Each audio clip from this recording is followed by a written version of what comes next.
अस्सलाम वालेकुम। चलें, लास्ट टाइम हमने कॉम्प्रिहेंशन पढ़ा था, ठीक है, और मेरे लिहाज से सारे केसेस हमने कवर कर लिए थे। कुछ क्वेश्चंस करेंगे, इसके 5 to 6 क्वेश्चंस हैं, इंपॉर्टेंट क्वेश्चंस हैं, ठीक है। तो फिर हम आगे बढ़ेंगे फाइल हैंडलिंग पर, सही है। स्टार्ट करते हैं क्वेश्चंस को।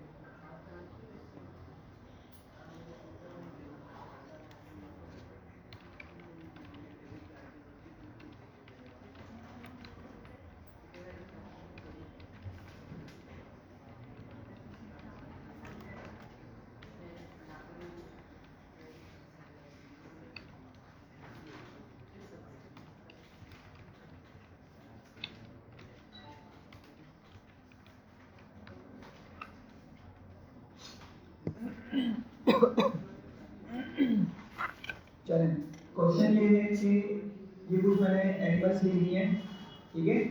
अब करना ये है कि हमने लिस्ट कॉम्प्रिहेंशन का यूज़ करते हुए सिर्फ वो वाले एनिमल्स को गेट करना है जो जिसकी लेंथ 4 या 4 से ज़्यादा हो। समझिएगा दोबारा, हमने वो वाले एनिमल्स को निकालना है लिस्ट कॉम्प्रिहेंशन की मदद से जिन एनिमल्स की लेंथ 4 हो या 4 से ज़्यादा हो, ठीक है। तो पॉइंट समझ आ रहे हैं? तो इस तरह से हमारे पास कौन कौन से एनिमल्स आने वाले हैं? टाइगर हो गया, लॉयन हो गया, एलिफेंट हो गया, गोट हो गई, ठीक है। केट नहीं आएगा, उसके अलावा तकरीबन सारे ही आ जाएंगे, सही है। तो जरा जल्दी से बताएं क्या करना होगा मुझे। सबसे पहले तो आइडेंटिफाई करें कि मेरे पास कंडीशंस कितनी हैं, क्योंकि कंडीशंस यहाँ मैटर करती हैं। अगर 2 कंडीशंस हुई तो याद ना कहाँ लिखते थे हम, कहाँ लिखते थे कंडीशंस को?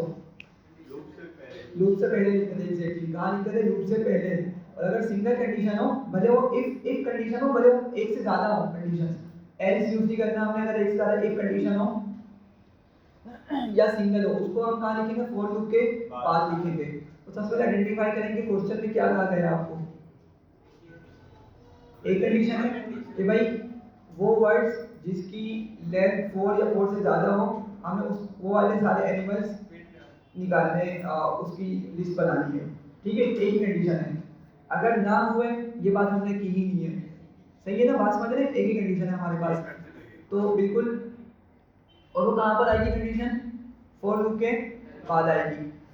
सिर्फ एक कंडीशन है, एक कंडीशन तो फॉर लूप के बाद आएगी, सही है। तो चले,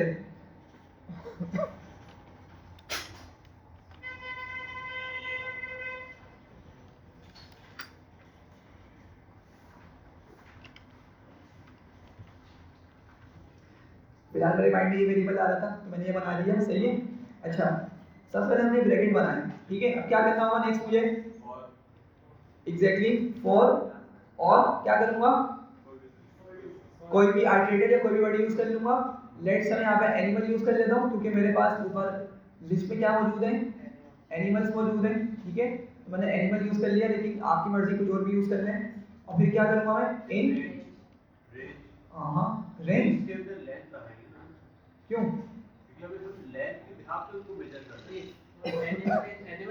सोचें, लेकिन बात समझें, मुझे ये जो वर्ड्स लिखे हैं ना, इनकी लेंथ निकालनी होगी।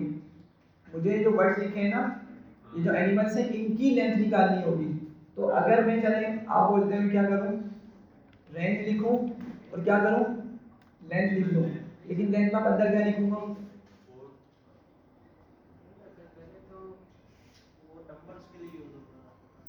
समझे? ये जो रेंज है ना, ये आपके पास नंबर्स के लिए यूज होता है। अगर आपने नंबर की सीक्वेंस जनरेट करनी हो किसी एक पॉइंट से दूसरे पॉइंट तक, तो क्या यूज होता है? जब रेंज फंक्शन यूज होता है। अभी हमारा जो काम है ना, हमने असल में हम टोटली डिपेंडेंट है किस पे? एनिमल वर्ड पे, मतलब जो एनिमल है उस पर डिपेंडेंट है, क्योंकि उन्हीं के लेंथ की मदद से हम लेंथ निकालेंगे, सही है ना? समझ रहे बात को? तो मुझे लाजमी उन एनिमल्स को बारी बारी गेट करना होगा, उन एनिमल्स को बारी बारी मुझे उठाना होगा। जब ही तो मैं उसकी लेंथ निकाल सकूंगा। सही है, तो क्या करना होगा मुझे उसके लिए, मैं फॉर एनिमल इन एनिमल्स। सही है, अब जब मैंने लूप चलाया तो क्या हुआ, एनिमल के अंदर फर्स्ट टाइम कौन सा एनिमल उठेगा, कैट उठेगा। सही है, अच्छा एनिमल में कैट आ गया, अब क्या करना होगा मुझे, कंडीशन लगानी होगी। एक कंडीशन वो कहाँ पर आएगी, वो एंड में आ जाएगी। तो मतलब एंड में चला गया, फॉर लूप के बाद चला गया, और मैंने क्या लिखा, इफ। अब जरा बताएं क्या लिखना होगा मुझे। लेंथ का फंक्शन लगाएंगे, ब्रैकेट के अंदर एनिमल आएगा और फिर ग्रेटर देन और इक्वल्स टू। जबरदस्त, ठीक है, समझ पा रहे हैं बात को, क्योंकि हमने जो अब नेम उठाया है ना एनिमल का, उसी की हमने लेंथ निकालनी है। ठीक है, समझ पा रहे हैं बात को। तो क्या होगा, यहाँ पे लेंथ फंक्शन यूज होगा, क्योंकि हमारी लेंथ की हमने बात की है कि भाई हमने वो एनिमल्स उठाने हैं जिसकी लेंथ 4 या 4 से ज़्यादा हो, तो इसलिए लेंथ लिखा। और वो एनिमल जरा सोचें कहाँ पर आ रहा है आपके पास, इस एनिमल वाले वर्ड में आ रहा है। ठीक है, कैट जो है वो किस में आएगा, एनिमल में। टाइगर भी किस में आएगा, एनिमल में आएगा। तो और ये बारी बारी चल रहा होगा, फर्स्ट टाइम लूप चलेगा तो एनिमल में कैट उठेगा। हमने कहा कि भाई चेक कर लो कि अगर मेरे जो एनिमल आया है उसकी लेंथ, ठीक है, क्या हो, ग्रेटर देन हो या बराबर हो 4 के। सही है, हो गई एक कंडीशन। अच्छा, अब इसके ट्रू होने पर मैंने जो काम करवाना है वो मैं कहाँ लिखता हूँ, फॉर लूप से पहले लिखूंगा। सही है, तो पीछे आ जाऊंगा और क्या लिखूंगा यहाँ पर, जस्ट एनिमल लिखूंगा। ठीक है, क्योंकि बस मुझे वो वाले एनिमल्स चाहिए। ठीक है, बस हमारा इतना कंप्लीट हो गया, एग्जीक्यूट करते हैं। अच्छा, कनेक्ट करना भूल गया था, कनेक्ट हो रहा है। और यहाँ पे क्या करते हैं, हम इसको प्रिंट कर लेते हैं। ठीक है,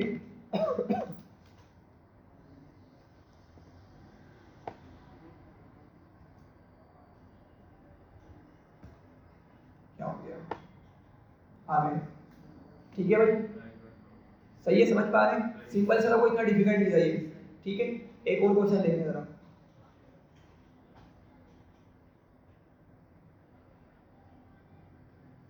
चले, एक वर्ड है हमारे पास, लेट्स से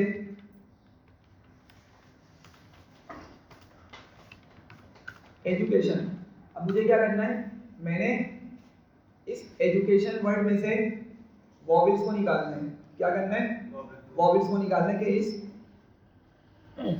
सॉरी इफ इस एजुकेशन वर्ड में कौन कौन से वॉवेल्स हैं, जो जो भी वॉवेल्स मौजूद है उसको मैं निकाल के एक लिस्ट बना दूंगा। समझ पा रहे हैं मेरी बात को, एजुकेशन में कौन कौन सा वॉवेल है, एक तो ई आपका वॉवेल है। ठीक है, एग्जैक्टली ए है और आई ओ एंड में मौजूद है। सही है, तो मुझे सॉरी, हाँ यू भी है, सॉरी यू भी तो है। ठीक है, यू भी है, सॉरी। ठीक है, तो 5 हमारे पास यहाँ पे वॉवेल्स मौजूद हैं। तो मुझे क्या करना है, मुझे इन वॉवेल्स को निकालना है और एक लिस्ट बनानी है उनकी, लिस्ट कॉम्प्रिहेंशन की मदद से। ठीक है, तो जरा सोचें क्या लॉजिक होगी।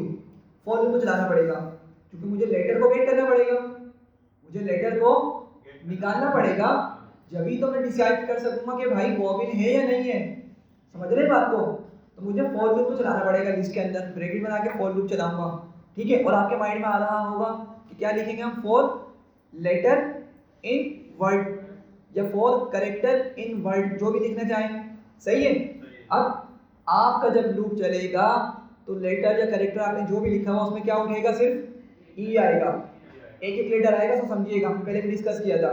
मैं दिखा रहा हूँ फिर भी एक चीज ताकि आपको और क्लियर हो जाए। लेट से मैं लिस्ट कॉम्बिनेशन बनाता हूँ, मैं लिखता हूँ फॉर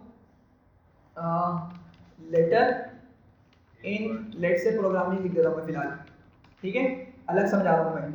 और अगर मैं आपको यहाँ पे लेटर दिखाऊं तो जरा देखिएगा, सारे लेटर्स को सेपरेटली लेकर आया और उसने क्या किया, हमारी लिस्ट के अंदर अपेंड करवा दिया। समझ पा रहे हैं बात को, हमने लास्ट क्लास में ये चीज डिस्कस की थी काफी डिटेल में। तो बिल्कुल हम इसी तरीके से काम करने वाले हैं। तो क्या करना होगा मुझे, मैं वेरिएबल का नाम दे देता हूँ, वर्ड वॉवेल्स या कोई और नाम दे दीजिएगा। ठीक है, इक्वल्स टू लिस्ट, और क्या करूंगा मैं, फॉर लेटर इन वर्ड। सही है भाई, यहां तक तो हो गई बात। अच्छा, फर्स्ट टाइम आपका लूप चला, लेटर में क्या वैल्यू आएगी, ई आएगा। सही है, क्या आएगा, ई आएगा। अब मुझे चेक करना है कि ई वॉवेल है या नहीं। कैसे करूंगा, एग्जैक्टली वॉवेल का वेरिएबल बना सकते हैं, ठीक है, या हम डायरेक्ट भी चेक कर सकते हैं। एक हमने ऑपरेटर पढ़ा था, क्या बोलते थे उसको, काफी, हाँ, इन इन नाम क्या था उसका, क्या नाम देते थे, मेंबरशिप ऑपरेटर, सॉरी, हाँ, नाम क्या था उसका, मेंबरशिप ऑपरेटर उसका था नाम, ठीक है। तो हम वो भी यूज कर सकते हैं। कैसे करेंगे जरा समझिएगा। मैं लिखता हूँ इफ लेटर इन, और क्या लिख दूंगा, AEIOU, बस डायरेक्ट इस तरह से लिख दूंगा, ठीक है। तो समझिएगा बात को, लेटर में क्या उठा, लेटर की क्या वैल्यू आई भाइयों, ई आ गई, सही है। आपके पास फर्स्ट टाइम लूप चला, लेटर में क्या वैल्यू आ गई, ई आ गई। अब हमने आगे कहा कि भाई चेक कर लो कि मेरा जो ई है वो इनमें लाई कर रहा है या नहीं कर रहा, ठीक है। तो लाई करेगा या नहीं करेगा, नहीं करेगा, हाँ नहीं करेगा, वो कैपिटल है। हाँ, तो हमारे पास अब दो तरीके हैं, या तो हम क्या करें, यहाँ पे आके सारे कैपिटल लेटर के साथ में वो भी लिखे लाइक दिस AEIOU, एक तो ये तरीका कर सकते हैं हम, सही है, तो जब भी हमें ट्रू मिलेगा। वरना दूसरा तरीका क्या हो सकता है कि हम आए और लेटर को लोअर कर दें यहाँ पे, सही है, यहाँ पे लोअर करेंगे क्योंकि हमारी कंडीशन यहाँ चेक हो रही है, सही है। और हम बोलेंगे अब वो जो कैपिटल ई आया था ना, वो कैपिटल ई अब क्या हो जाएगा आपका, स्मॉल ई बन जाएगा, और चेक होगा भाई क्या स्मॉल ई, क्या स्मॉल ई AEIOU में मौजूद है, तो बिल्कुल मौजूद है, ठीक है। और अगर इस कंडीशन को ट्रू होने पे हमने क्या करना है भाइयों, मुझे वो लेटर लिस्ट में चाहिए, ठीक है, तो बस मैं लिख दूंगा लेटर, दैट्स इट। जी क्लियर हो रहा है ये चीज, चलो एग्जीक्यूट करते हैं, प्रिंट करते हैं।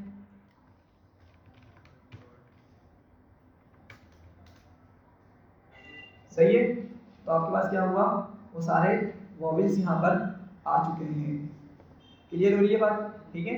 ऑफ कोर्स इसमें क्या क्या पता कंफ्यूज आप लोग कि कैपिटल ई क्यों आ रहा है, स्मॉल ई क्यों नहीं आ रहा, लेकिन बात समझें, ये जो लोअर होकर हमने बात की थी, ये परमानेंट हमारे वेरिएबल को चेंज नहीं करता, सही है, ये हमारे वेरिएबल को चेंज नहीं करता, मतलब आरजी तौर पर जिसको हम बोलते हैं टेम्पोरेरीली, उसको लोअर कर देगा, सही है, और कंडीशन आपकी क्या हो जाएगी, कंडीशन आपकी चेक हो जाएगी, लेकिन उसने आपके ओरिजिनल जो वॉवेल उठाए वहां से उस पर कोई इफेक्ट नहीं डाला। हाँ, अगर आप उसको लोअर लाना चाहें तो आप क्या करें, इस लेटर का आके लोअर लगा दें, तो अब तो सारे लेटर्स क्या आएंगे, लोअर हो जाएंगे।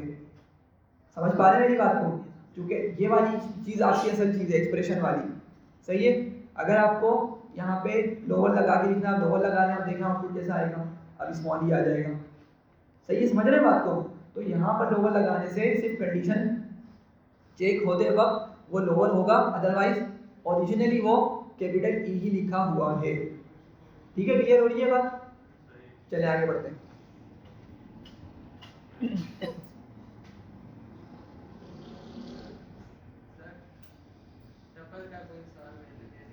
टपल पे आते हैं, ठीक है, टपल पे आते हैं। अच्छा, हमने नेस्टेड लूप भी पढ़ा था, ठीक है, नेस्टेड कॉम्प्रिहेंशन पढ़ी थी ना हमने, नेस्टेड लूप किस तरह से हमें चलाना है कॉम्प्रिहेंशन में, तो उसी से रिलेटेड एक क्वेश्चन है।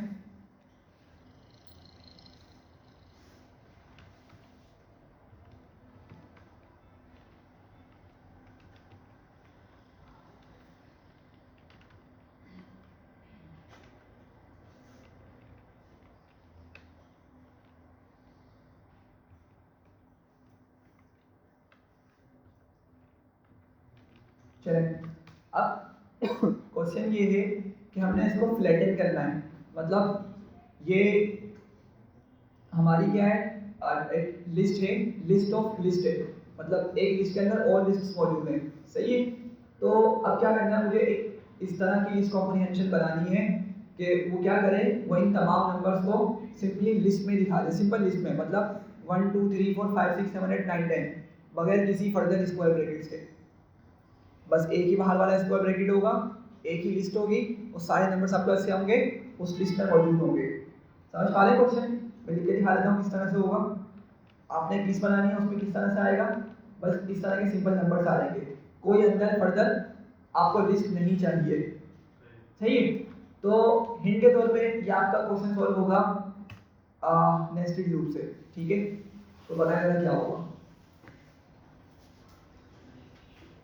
जरा जल्दी से सोच के बताएं।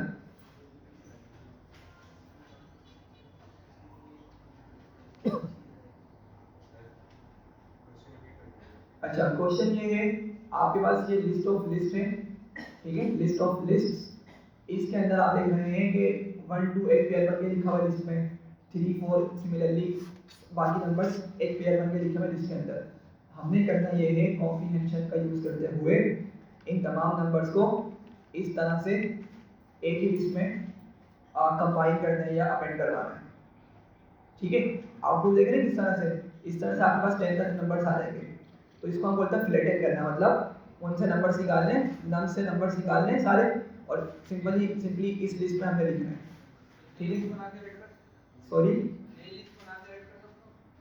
नई लिस्ट बना के, हाँ नई लिस्ट तो बनेगी, लेकिन मतलब किस तरीके से, वही लॉजिक है ना। हाँ नई लिस्ट बनेगी, नई लिस्ट बनेगी। हाँ तो नेस्टेड लूप का मतलब क्या है, ये तो हिंदी है। हाँ तो बताए ना किस तरीके से, कोई पहुंच पा रहा है यहाँ तक। मैंने क्या कहा था कि ये काम नेस्टेड लूप से होगा, सही है, किससे होगा, नेस्टेड लूप से होगा, समझिएगा बात को।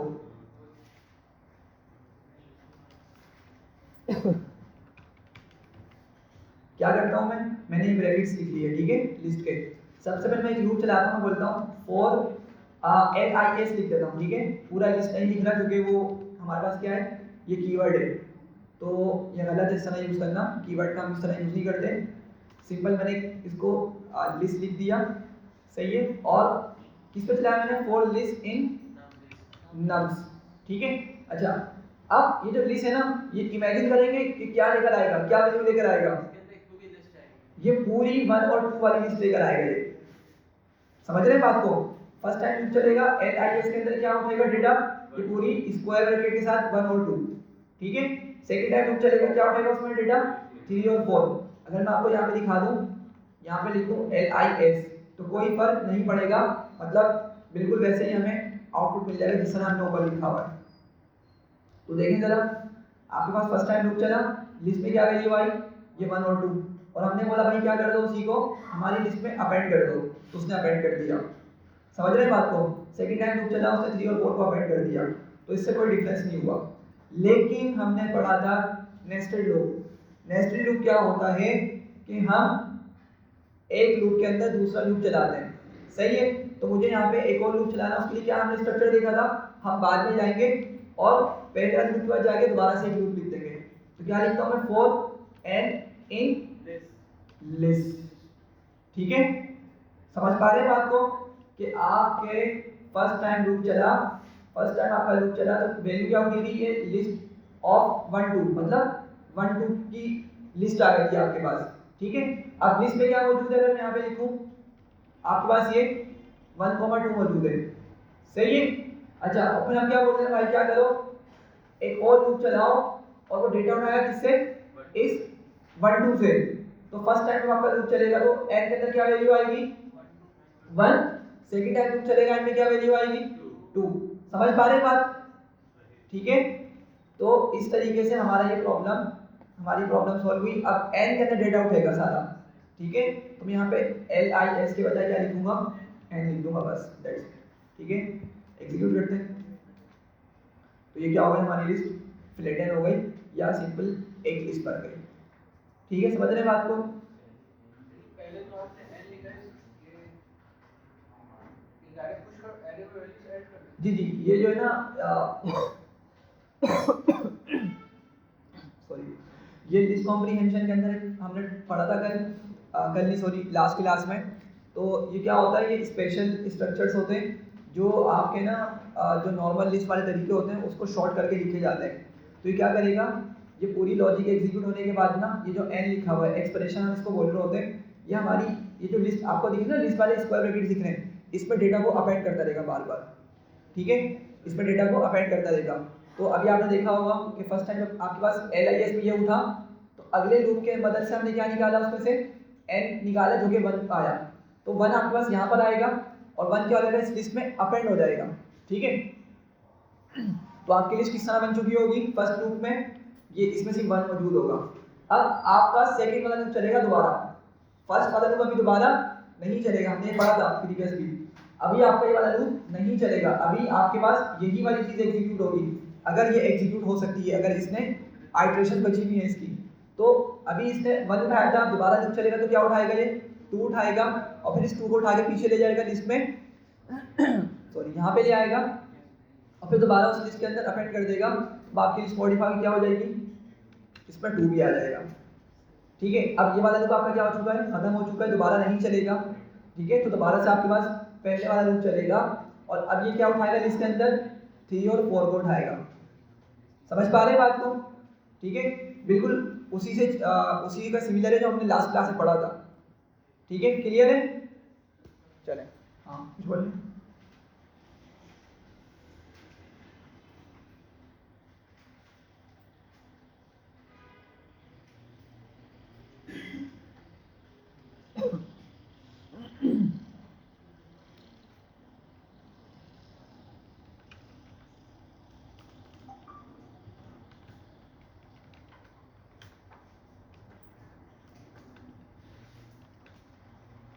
चलें, अब ये हमारे पास 2 लिस्ट हैं, इसके हमने पेयर बनाने हैं। ठीक है, क्या बनाने हैं, पेयर बनाने हैं। ठीक है, किस तरह पेयर बनाने हैं, like this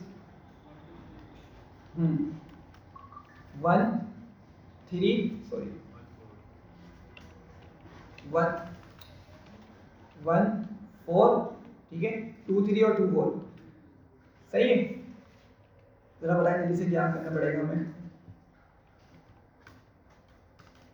ji. Exactly nested loop चलेगा। ठीक है, 2 लूप चलेंगे। पहला लूप किस पे चलेगा, x पे, और दूसरा लूप किस पे चलेगा, y पे चलेगा। सही है, चलें एग्जीक्यूट करते हैं इसको जरा। यहाँ पे नाम दे देता हूँ पेयर्स इक्वल्स टू, ब्रैकेट्स बनाएं, सबसे पहले हम फॉर लूप लिखते हैं। ठीक है, तो क्या लिखूंगा, फॉर आइटरेटर का नाम क्या रखते हैं हम, a बोल देते हैं, b बोल देते हैं, कुछ भी लिख देते हैं। ठीक है, तो मैंने लिखा फॉर a इन x। ठीक है, अब क्या करेगा ये, डायरेक्ट आपका पूरी लिस्ट उठाएगा या नंबर उठाएगा, लिस्ट उठाएगा या नंबर उठाएगा, समझे। एक की वैल्यू क्या होगी, हाँ x तो आपको सही है, x आपकी लिस्ट है, ये बात सही है, लेकिन a में क्या उठाएगा, पूरी लिस्ट की a में 1 आएगा ना, a में क्या आएगा 1 आएगा। समझ रहे बात को?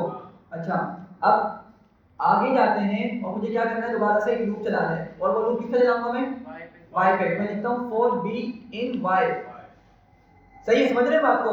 तो b में भी आपके पास क्या होगा, दोबारा से वो बारी बारी 3 उठाएगा और फिर 4 उठाएगा सेकंड टाइम पे।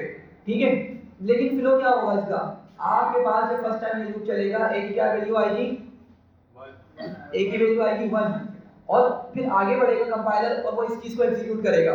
जब इस चीज को एग्जीक्यूट करेगा तो b की क्या वैल्यू उठाएगी, फर्स्ट 3। ठीक है, और अब मुझे क्या करना है, अपना आउटपुट शो करवाना है, और किस तरह करना है आप देख रहे होंगे, टपल बना के करना है मुझे। तो पीछे आऊंगा मैं, यही लिखते हैं ना आउटपुट लिखने के लिए, तो मैंने टपल बनाया, ब्रैकेट्स बनाए, और क्या लिख दिया, a b, a b। सही है, तो a की वैल्यू क्या उठी थी, 1 उठी थी, और b की भी क्या उठी थी वैल्यू, 3 उठी थी। समझ पा रहे बात को? फर्स्ट आइटरेशन अभी कंप्लीट हुई है, a की वैल्यू 1 है, यहाँ पर b की वैल्यू कितनी है, 3 है। अच्छा, अब सवाल, क्या दोबारा ये लूप आपका चलेगा अभी, या पहले ये वाला कंप्लीट होगा, पहले बाद वाला कंप्लीट होगा। सही है, तो अब y की वैल्यू सॉरी y वाला लूप दोबारा चलेगा, लास्ट सेकंड वाला, और b की वैल्यू क्या हो जाएगी अब 4। हाँ, b की वैल्यू 4 हो जाएगी। सही है, समझे। b जो है वो आइटरेटर है किसका, y लिस्ट का। सही है, समझ पा रहे हैं, ये डिफिकल्ट लग रहा है, बताएं। हाँ भाई, बाकी बताएं, समझ आ रही है नहीं आ रही, पीछे वाले अहमद, जुरेज, क्लियर है। चलें, तो आपके पास जब सेकंड टाइम ये लूप चलेगा तो b की वैल्यू क्या हो जाएगी भाइयों, 4 हो जाएगी, लेकिन a अभी भी कितना है, 1 ही है। a की वैल्यू अभी भी कितनी है, 1 ही है। तो अब क्या प्रिंट होगा, मतलब क्या अपेंड हो जाएगा लिस्ट के अंदर, 1,4। ठीक है, तो चलिए इसको एग्जीक्यूट करते हैं और प्रिंट करते हैं पेयर्स को।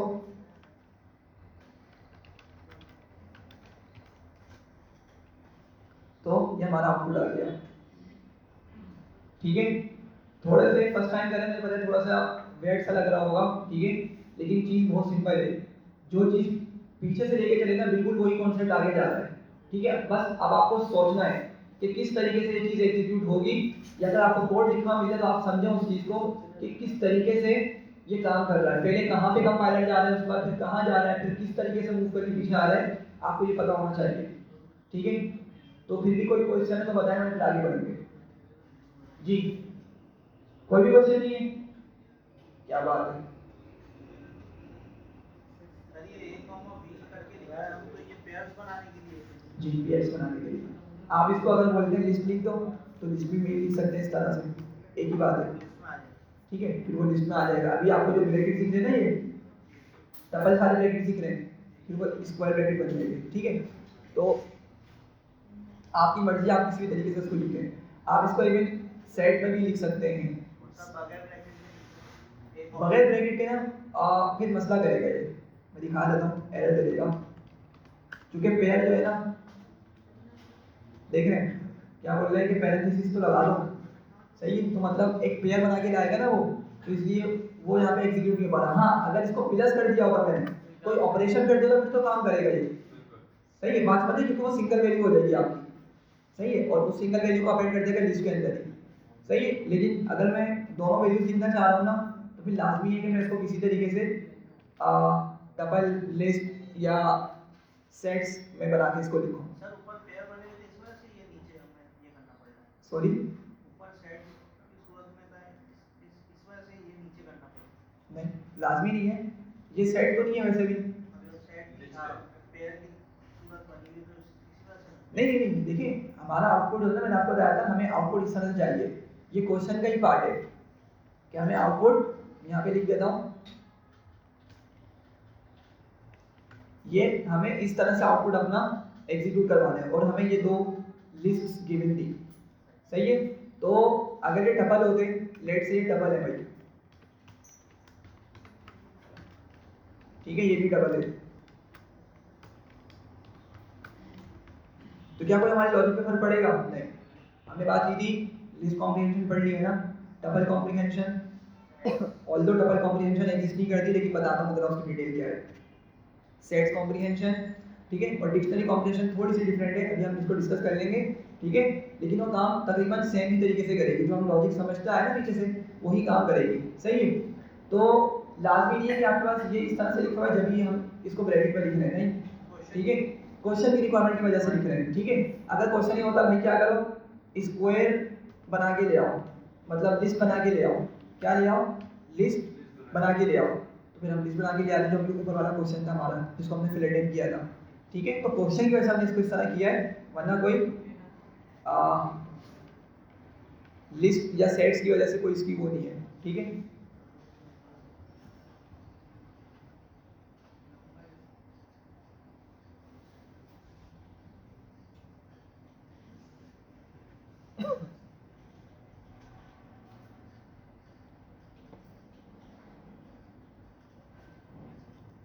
चलें एक और चीज़ है, नेस्टेड लूप से रिलेटेड ही है।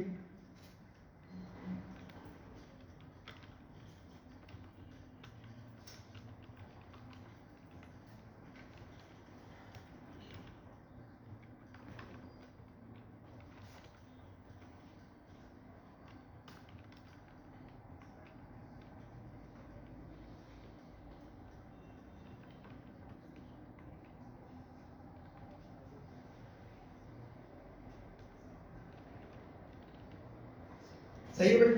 अब क्वेश्चन ये है, हमने इन लिस्ट में मौजूद तमाम वर्ड्स के वॉवेल्स की लिस्ट बना दी है। ऊपर हमने स्ट्रिंग पे काम किया था वाला, ऊपर हमने स्ट्रिंग पे काम किया था, यहाँ पे लिस्ट है हमारे पास, वर्ड्स की लिस्ट है। अब वो काम हमने यहाँ पे क्या करना है, मतलब इन वर्ड्स पे करना है, ठीक है। तो क्या करूँगा मैं, मतलब इन वर्ड्स में जितने भी वॉवेल्स हमें मिलेंगे ना, उसकी हम क्या करेंगे, लिस्ट बना लेंगे। क्वेश्चन समझ रहे हैं? जैसे मैं बता देता हूँ, इस तरह से आपका आउटपुट आएगा कुछ, एक लिस्ट होगी और उसमें सबसे पहले क्या आएगा वॉवेल में, ओ आ जाएगा, क्या आ जाएगा, ओ आ जाएगा, ठीक है। जरा देखें ओ कहाँ पर मौजूद है, पाइथन के ओ में मौजूद है, ठीक है। तो इस वर्ड में तो हमें क्या हुआ, एक ही वॉवेल मिला। अच्छा, अब ये जावास्क्रिप्ट, इसके अंदर जो जो वॉवेल्स हमें वो भी निकालना है, ठीक है। तो सबसे पहले क्या निकलेगा, ए आ जाएगा और वो 2 मरतबा आएगा, सही है। दोबारा ए आएगा, ठीक है। उसके बाद कौन आएगा, आई आएगा। तो इस तरह से क्या करना है, हमने सारे वर्ड्स में से जो जो वॉवेल्स मिलेंगे ना, उसकी हमने लिस्ट बनानी है, लिस्ट कॉम्प्रीहेंशन से, ठीक है। जरा जल्दी से बताएं। एग्जैक्टली, नेक्स्ट लूप चलेगा, ठीक है। तो क्या करना होगा हमें, मैं यहाँ वॉवेल्स करके लिख लेता हूँ लिस्ट का नाम, और लिस्ट बनाता हूँ। सबसे पहले क्या करूँगा, मैं लिख लेता हूँ फॉर LANG लैंग, मतलब लैंग्वेज का शॉर्टकट लैंग लिख लिया, ठीक है। इन लैंग्वेज, ठीक है। और इमेजिन करें जरा, लैंग में फर्स्ट वैल्यू क्या आएगी, पाइथन आएगा, ठीक है। पाइथन वर्ड आएगा, और अब हमने इस पर लूप चलाना है, जब तो हम लेटर्स एक्सेस कर सकेंगे, लेटर्स को एक्सेस कर सकेंगे, ठीक है। तो क्या लिखते हैं हम, फॉर 4 मतलब करेक्टर के लिए यूज होता है, ठीक है। इन लैंग, समझ रहे हैं बात को, लैंग में आपका फर्स्ट वैल्यू क्या आई थी, पाइथन आई थी। मैंने क्या किया, उसी पाइथन पर लूप चला दिया, ताकि मुझे क्या मिल सके, लेटर्स मिल सके, क्या मिल सके, लेटर्स मिल सके, ठीक है। अच्छा, अब कंडीशन चेक करनी है, ठीक है। और कंडीशन जरा सोचें, क्या कंडीशन है, सिर्फ वॉवेल्स निकालने हैं, वॉवेल्स ना हो तो कोई सरोकार नहीं है हमें, ठीक है। कुछ भी और के साथ हमें कोई गलती नहीं है, सिर्फ हमें इस कंडीशन का यूज करना है। तो कहाँ लिखूंगा मैं, हाँ, लेकिन लिखूंगा कहाँ पे मैं कंडीशन को, कौन से, इस वाले फॉर के बाद बोल रहे हैं, एग्जैक्टली सबसे एंड में लिखा जाएगा, कंडीशन आपकी सबसे एंड में लिखी जाएगी, ठीक है। तो क्या लिखूंगा, इफ कैरेक्टर इन क्या था, A E I O U, ठीक है। अगेन हमारे पास कैरेक्टर हो सकता है कोई कैपिटल आए तो हम क्या करेंगे, एहतियातन लोअर का यूज कर लेंगे, ठीक है। क्लियर हो गई थी चीज। अब अगर ये कंडीशन ट्रू हो जाती है तो क्या करना होगा, मुझे कहाँ आना होगा, सबसे स्टार्ट में आ जाना होगा, सबसे पीछे एक्सप्रेशन वाली जगह पर, और यहाँ पे आके मुझे बस वो लेटर लिख देना है जो कि मेरा 4 कैरेक्टर है, ठीक है। बस दैट्स इट।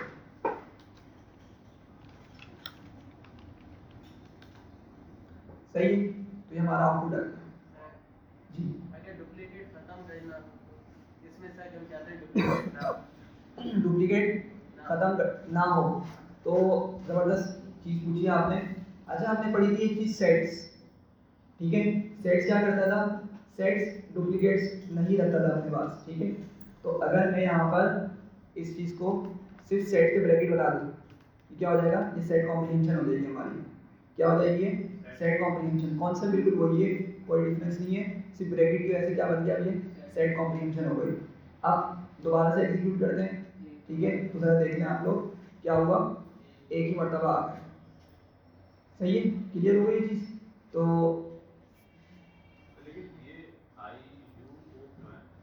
अगेन वही है, सेट्स के अंदर जो ऑर्डर नहीं होता वो हैश कन्वर्टर के यहाँ पे ना वैल्यूज को जाके सेव कर रहा होता हमारे सेट्स के अंदर, तो इस वजह से इसकी सीक्वेंस चेंज होती रहेगी, ठीक है। तो उससे कंफ्यूज नहीं हो, बस ये कि यूनिक लेकर आएगा ये, ठीक है, क्लियर है।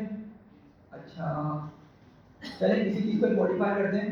अगर मैंने यही चीज़ एल्स के साथ लिखने की जरूरत बताई, जैसे क्या लिखता हूँ, एक कंडीशन लगा दें हम कि भाई अगर वो वॉवेल है ना उसको हम स्मॉल रखेंगे, अगर वो वॉवेल है अगर सॉरी, अगर हमारा करेक्टर वॉवेल है उसको स्मॉल में ही लिस्ट में अपेंड करेंगे, और अगर वो वॉवेल नहीं है, मतलब कॉन्सोनेंट है, वो कॉन्सोनेंट क्या होते हैं, A E I O U के अलावा जितने भी लेटर्स होते हैं वो सारे कॉन्सोनेंट्स होते हैं, ठीक है।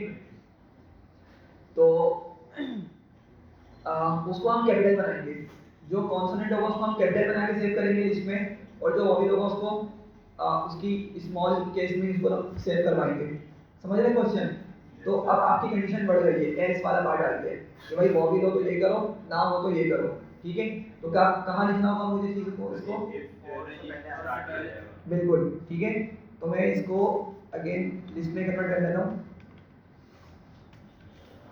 और मैं कंडीशन उठाता हूँ पूरी, ठीक है, पूरी कंडीशन उठेगी और फॉर से पहले और एक्सप्रेशन के फौरन बाद, ठीक है।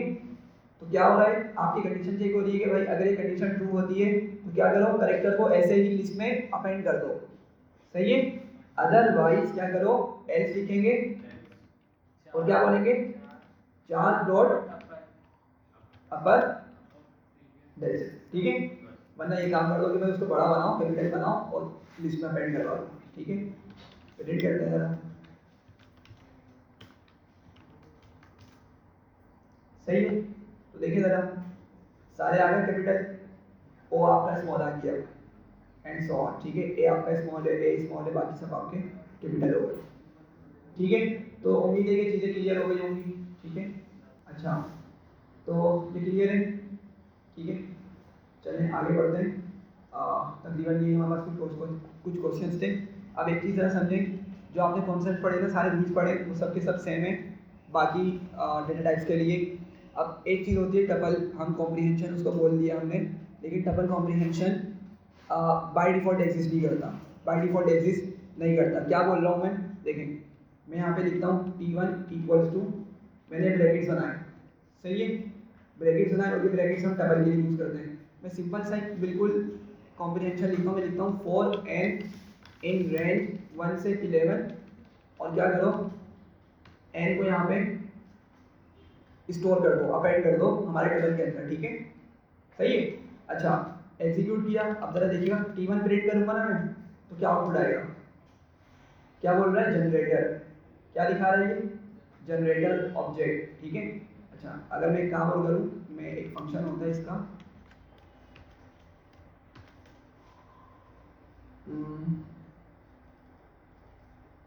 दिखाना चाहिए इसको, एक मिनट।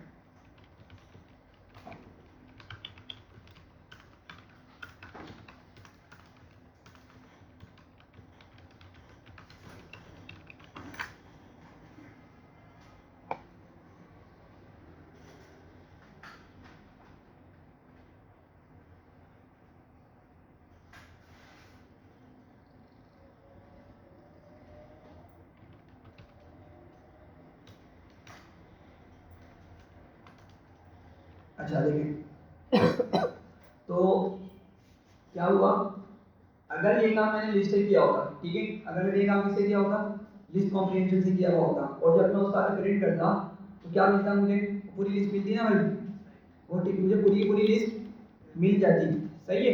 लेकिन यहाँ पे क्या दिखा रहा है, यहाँ तो मुझे वो कुछ अलग ही एड्रेस दिखा रहा है ये, ठीक है, पूरी डिटेल बता रहा है, उस एड्रेस मतलब एक तरह से एड्रेस दे रहा है उस जगह पर जहाँ पे इसने इसको सेव किया हुआ है, सही है। अच्छा, अगर मैं इसको नेक्स्ट यूज कर रहा हूँ ना, तो मतलब जब जाके मुझे क्या दे रही है, नंबर्स शो कर रहा है, मतलब थोड़ा सा डिफरेंट किस तरीके से कि लिस्ट के अंदर हमें पूरा पूरा ऑब्जेक्ट मिल जाया करता था, ठीक है, लिस्ट बनी बनाई मिल जाया करती थी, लेकिन यहाँ पे नहीं मिल रही, ठीक है। अब यहाँ पे इसको क्या कहा है इसने, जनरेटर, हम बनाना चाह रहे हैं उसको क्या, टपल कॉम्प्रीहेंशन उसको ट्रीट करना चाह रहे हैं हम लोग, लेकिन वो क्या बोल रहा है उसको भाई, जनरेटर, ठीक है। अच्छा, जनरेटर अभी हम नहीं पढ़ रहे इतना डिटेल में, बस एक छोटी सी इसकी डेफिनेशन समझ लें कि जनरेटर होते क्या है, या जो घरों में होने वाले जनरेटर की बात हो रही है, ठीक है, वो चीज़ नहीं है, समझिए बात को, बहुत सिंपल सी चीज़ है। पाइथन के अंदर ना जनरेटर एक स्पेशल डेटा स्ट्रक्चर है, जो क्या होता है, आपका जब यूज़ किया जाता है जब आपके पास बहुत बड़े नंबर के साथ आपने डील करना हो, समझिए अगर बात, अगर आपने बहुत बड़े नंबर के साथ डील करना हो ना, ठीक है, तो फिर आप क्या करते हैं, हम जनरेटर्स का यूज करते हैं। अब होता क्या है, देखें, अगर मैंने यही चीज लिस्ट की मदद से लिखी होती, यहाँ देखिएगा इंपॉर्टेंट कॉन्सेप्ट है, अगर मैंने यहाँ पर यही चीज लिस्ट की मदद से लिखी होती, और मैं उसको बताता हूँ L1, ठीक है, L1 प्रिंट करता हूँ, तो मुझे उससे सारे के सारे नंबर्स लिस्ट 1 में शो करवा दिए, ऐसे ही है ना, ये हमने डिस्कस किया था। लेकिन जब मैं T1 के साथ कर रहा हूँ, T1 के साथ मुझे सारे नंबर्स नहीं दिखा रहा, ठीक है, और जब मैं उसको नेक्स्ट लगा के यूज कर रहा हूँ तो वो मुझे एक एक नंबर करके दिखा रहा है। तो पॉइंट क्या बन रहा है कि अगर हमने बहुत बड़े नंबर के साथ डील करना है तो वहां पे प्रेफरेंस दी जाती है कि हम किसका यूज करें, जनरेटर का यूज करें। अब होता क्या है, देखें लेट से अगर मैं यहाँ पे लिख देता हूँ कुछ बड़ी वैल्यू लिख देता हूँ, सही है, बहुत बड़ा नंबर है, बहुत बड़ा, सही है, क्या पता कुछ देर के लिए नहीं हो जाए हमारा लैपटॉप ये सिस्टम, सही है। क्यों? क्योंकि ये ना जैसे ही एग्जीक्यूट होगा ना ये सारे नंबर्स को अपेंड करने की कोशिश करेगा किसके अंदर, लिस्ट के अंदर, ठीक है। हमने ये पढ़ा है ना भाई, कॉम्प्रिहेंशन चल रही है, लिस्ट में अपेंड करने की कोशिश करेगा और इतना बड़ा नंबर है ये कि इसको टाइम लगेगा और हमारे जो प्रोसेस है उनको स्लो कर देगा, सही है। तो अगर आपके पास बहुत बड़े नंबर्स हो ना तो वहां पे फिर हम लिस्ट कॉम्प्रिहेंशन यूज नहीं करते हैं, वहां पे क्या करते हैं, जनरेटर्स का यूज करते हैं। अब जनरेटर किस तरह काम करेगा, अगर मैंने यही चीज लिखी होती इन ब्रैकेट्स की मदद से, ठीक है, इस तरह से, तो पता है क्या होगा, वो सारा का सारा डेटा ना मेमोरी में लोड नहीं करेगा, ठीक है, मेमोरी के अंदर सारा डेटा लोड नहीं करेगा, वो ना बारी बारी करके क्या करेगा, नंबर्स जनरेट करके हमें प्रोवाइड करेगा जैसे उसने ऊपर दिया था। अब समझे मैंने इसको बोला भाई क्या करो, 1 से 11 तक के नंबर्स बनाओ, मतलब 1 से 10 तक के नंबर्स जनरेट करो, ठीक है। और अभी क्या करेगा, उनको जैसे ही एग्जीक्यूट करेगा जनरेट करके ही रख लेगा अपने पास, ठीक है, उसको पता है हमें जनरेट करने, लेकिन वो जनरेट करके नहीं रखेगा, नंबर्स को बनाकर नहीं रखेगा। फिर क्या करेगा, वो बस इसको ना उसको पता चल जाएगा हाँ भाई नंबर्स मुझे यहाँ से यहाँ तक के बना के रखने हैं, ठीक है, लेकिन बनाएगा नहीं। अब क्या होगा जब हम इसको कॉल करेंगे ना, देखें जरा यहाँ पे, जब मैंने यहाँ पे इसको एग्जीक्यूट किया नेक्स्ट T1 करके, ठीक है, तो मुझे क्या कर रही है, 1 लाके दे रहा है, मतलब जब मैं उसको कॉल करूंगा ना इस वेरिएबल को, तो जब क्या करेगा, उस सीक्वेंस के मुताबिक, उस रेंज के मुताबिक नंबर जनरेट करेगा एक एक और फिर हमें लाकर दे देगा आउटपुट में, ठीक है, समझ रहे हैं बात को। तो पॉइंट यहाँ पे सिंपल सा समझें कि अगर बहुत ही बड़े एक्सट्रीम लेवल के नंबर के साथ काम करना है तो फिर हम किसी और कॉम्बिनेशन का यूज नहीं करते, वहाँ पे क्या यूज करते हैं, जनरेटर ऑब्जेक्ट्स का यूज करते हैं, सही है।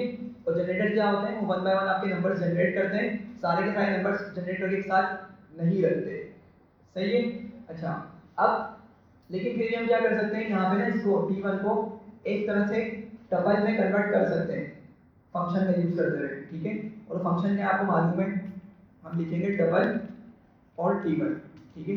तो अब क्या करेगा, ये जो बचे हुए नंबर्स होंगे ना उनको जनरेट करके रख देगा, या क्या करें दोबारा से इसको एग्जीक्यूट करें और फिर इसको एग्जीक्यूट करें डबल T1 को, तो क्या किया इसने, अब हमें डबल कॉम्प्रिहेंशन बना के दे दी, लेकिन डबल कॉम्प्रिहेंशन एक्चुअली एग्जिस्ट नहीं करती, क्यों, क्योंकि डबल जो है ना, जब हम डबल बना के कॉम्प्रिहेंशन करते हैं तो वो जनरेटर वाला कॉन्सेप्ट चल रहा होगा, आपको जनरेटर वाले फिनोमेना चल रहा होता है, ठीक है।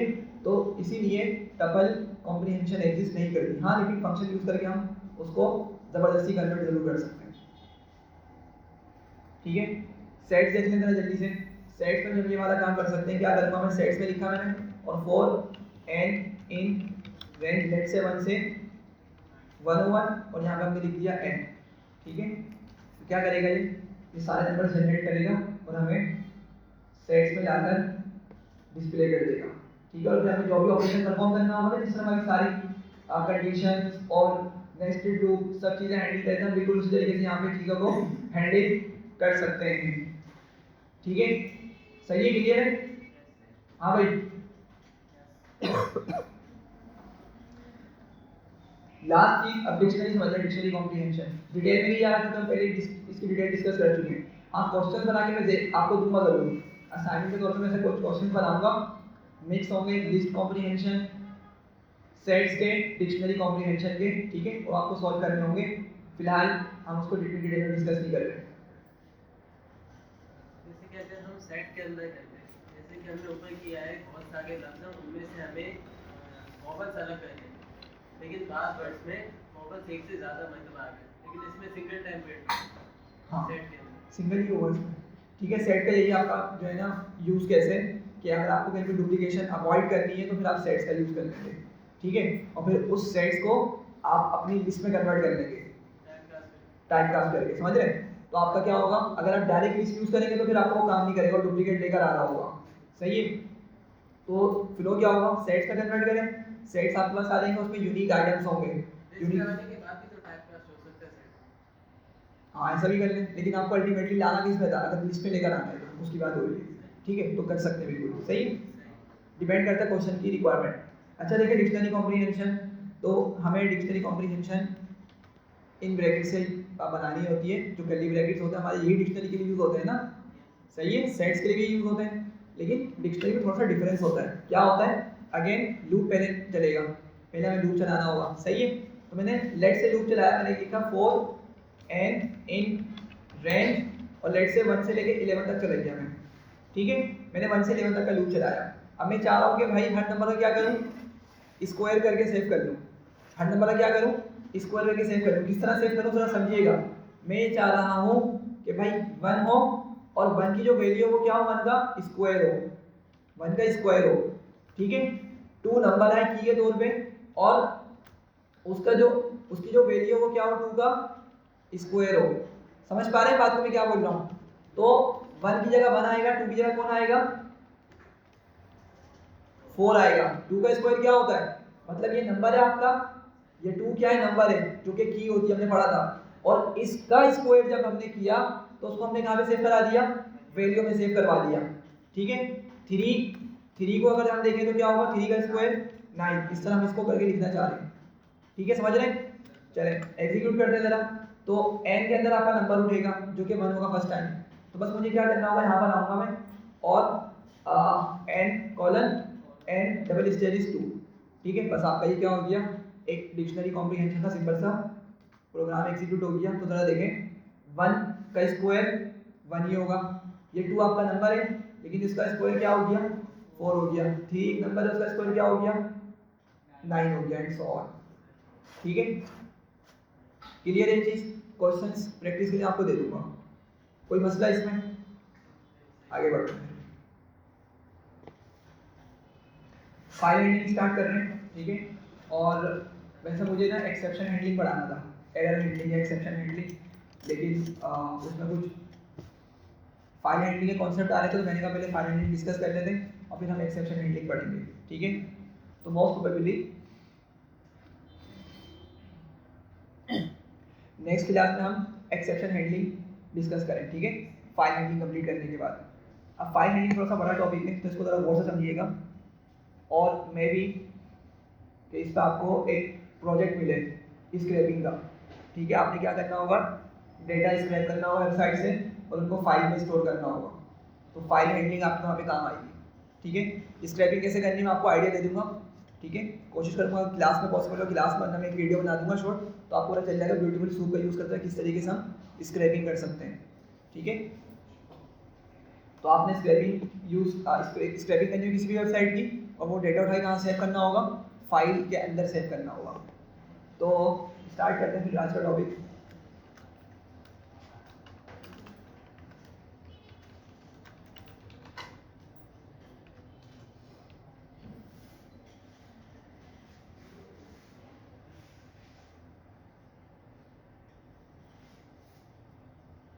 चले तो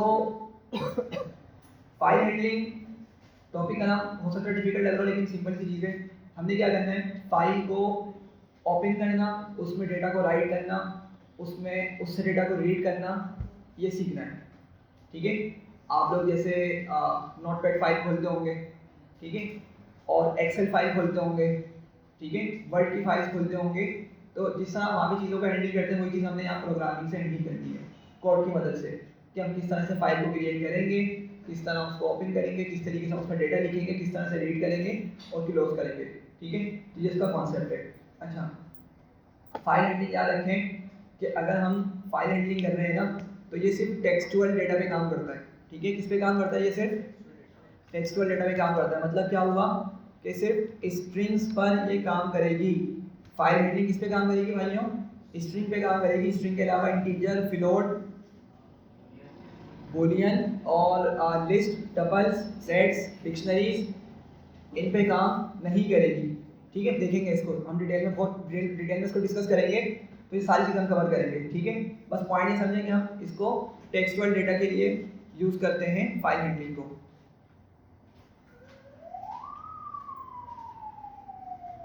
अच्छा, अब ऑपरेशंस क्या क्या होते हैं जब हम फाइल हैंडल करते हैं, तो हमें क्या क्या ऑपरेशन परफॉर्म करने होते हैं, जरा इसको समझिएगा। हमें 3 ऑपरेशंस मेनली परफॉर्म करने होते हैं। पहला ऑपरेशन क्या होता है कि भाई ओपन करना है हमें किसको, फाइल को। जिस चीज़ में हम कुछ लिखना चाह रहे हैं उसको सबसे पहले क्या करेंगे, ओपन करना पड़ेगा, सही है। सेकंड नंबर पे क्या होता है, ठीक है, डेटा को रीड करेंगे या राइट करेंगे, जो भी हमारी हमने परफॉर्म करना है। और थर्ड में क्या करेंगे, फाइल को क्लोज कर देंगे, सही है। ये 3 ऑपरेशन हमारे पास जो हमने लाजमी एग्जीक्यूट करने होते हैं, ये हमारे ऑपरेशन है, ठीक है। अच्छा, अब इसका सिंटैक्स देखते हैं। सिंटैक्स भी इसके 2 सिंटैक्स हैं, ठीक है। पहले हम मैनुअल सिंटैक्स देखेंगे, फिर ऑटोमेटिक वाले सिंटैक्स पे जाएंगे, ठीक है। तो मैनुअल सिंटैक्स क्या होता है, हमने सबसे पहले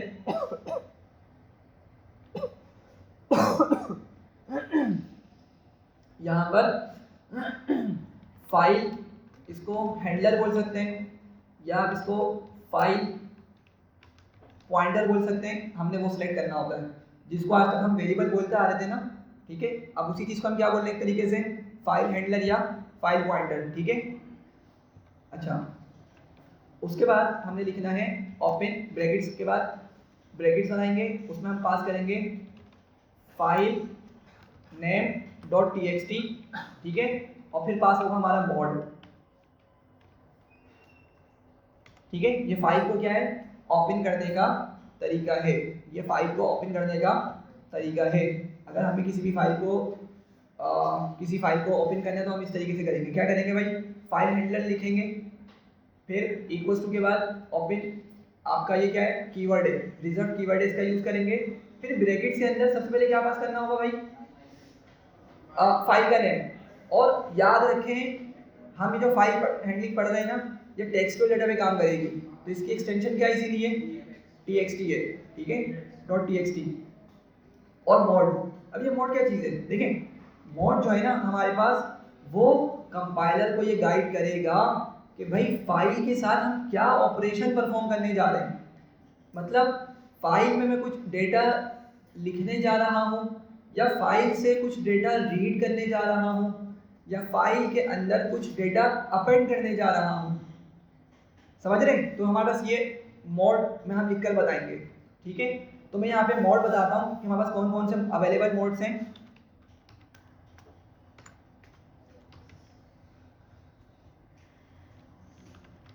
रीड के लिए जो मोड है वो हमारे पास R है। राइट के लिए जो मोड हमने यूज करना है वो W है। अपेंड के लिए मोड जो यूज करना है वो A है, ठीक है। अच्छा, हम इन 3 मोड्स पे काम करेंगे। पूरा जो हमारा लेक्चर है आज का और नेक्स्ट क्लास का, वो तकरीबन इन्हीं मोड्स पे रिवॉल्व कर रहा होगा, ठीक है। इससे हम आगे नहीं जाएंगे, लेकिन अगर आप चाहें तो एक्सप्लोर कर सकते हैं। एक आपके पास मोड होता है R+, ठीक है। या आप एक्सप्लोर करके मुझे भी बताइएगा क्या होता है, ठीक है। नेक्स्ट क्लास में आप लोगों से मालूम करूँगा मैं ये चीज़, ठीक है। एक्सप्लोर कीजिएगा।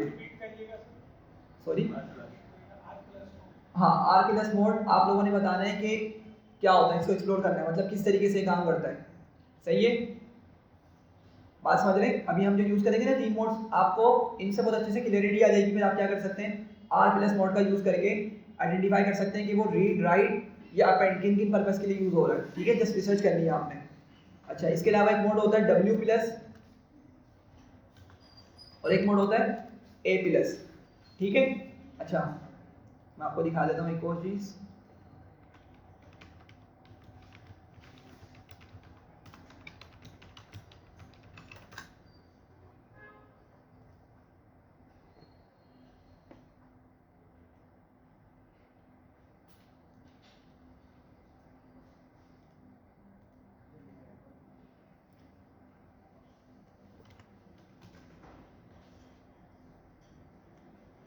बहुत बिलड़ सा आया है, खैर इसको देखें ज़रा। R मोड किसके लिए हमने कहा, रीड के लिए यूज़ होता है। W मोड राइट करने के लिए यूज़ होता है, ठीक है। R+ किसके लिए होता है, रीडिंग और राइटिंग, ठीक है, दोनों मकसद के लिए यूज़ होता है। अब ये आपको डिफरेंस पता चल जाएगा जब हम इसको एग्जीक्यूट करेंगे। W+ राइटिंग और रीडिंग इन दो पर्पज़ के लिए यूज़ होता है, एंड सो ऑन। यहाँ पे मोड्स लिखे हुए हैं, तो आपने इनको एटलीस्ट एक मरतबा घर जाके यूज़ करना है, ठीक है। इसको एक्सप्लोर करना है फर्दर और यूज़ करके देखना है किस तरीके से काम करेंगे। फिलहाल हम चलते हैं अपने जो 3 मोड्स हमने डिस्कस करने हम उन पे चलते हैं, ठीक है। तो कौन कौन से 3 मोड्स हैं भाई? रीड, राइट और अपेंड है, ठीक है। चलिए स्टार्ट करते हैं। तो सबसे पहले मैं क्या करूँगा, मैं कोई भी फाइल पॉइंटर या फाइल हैंडलर लिखूंगा, ठीक है। तो लेट्स से मैं उसका नाम रख देता हूँ फाइल, उसका क्या नाम रख देता हूँ मैं? फाइल ही बोल देता हूँ उसको। और मैंने इक्वल्स टू लिखा, उसके बाद मैंने लिखा ओपन कीवर्ड और मैंने फाइल का नाम लिखा। फाइल का नाम लेट्स से मैं लिखता हूँ file1.txt, ठीक है। और मोड में कोमल आगे में क्या पास करना होता है, देखें मोड लिखा हुआ है ना, और मैं क्या करने जा रहा हूँ अभी? रीड मोड यूज करने जा रहा हूँ। तो रीड मोड के लिए क्या यूज करूंगा भाई? मैं आर का यूज करूंगा। तो मैंने कॉमा के बाद क्या लिखा? आर लिखा, ठीक है। क्लियर है यहाँ तक? अच्छा, अब क्या करना होगा, हमने फाइल ओपन कर दी, यहाँ पे रीड पर्पस के लिए क्या हुआ? फाइल ओपन कर दी। अब मुझे रीड भी तो करना होगा ना, अभी सिर्फ ओपन हुई है, ठीक है। जैसे एक फाइल मौजूद थी डेस्कटॉप में, हमारे पास आइकन्स बने हुए आते ना, उस पर हमने डबल क्लिक किया और उसकी वजह से क्या होगा, डबल क्लिक से वो ओपन हो जाती है। लेकिन अब नेक्स्ट स्टेप क्या होगा, उसको रीड करना या राइट करना या उसमें कुछ डेटा अपेंड करना, ठीक है। यही चीज़ें होंगी, ठीक है। मेनली यही 3 ऑपरेशंस होंगे। तो अभी मैं क्या कर रहा हूँ? रीड करना चाह रहा हूँ मैं, तो उसके लिए क्या लिखना होगा मुझे? मैं लिखता हूँ फाइल डॉट रीड, एक फंक्शन होता है, मैंने रीड फंक्शन का यूज़ किया। अब ये समझिएगा, सॉरी मेथड है, रीड मेथड है, फंक्शन नहीं है। रीड क्या है? मेथड है, ठीक है।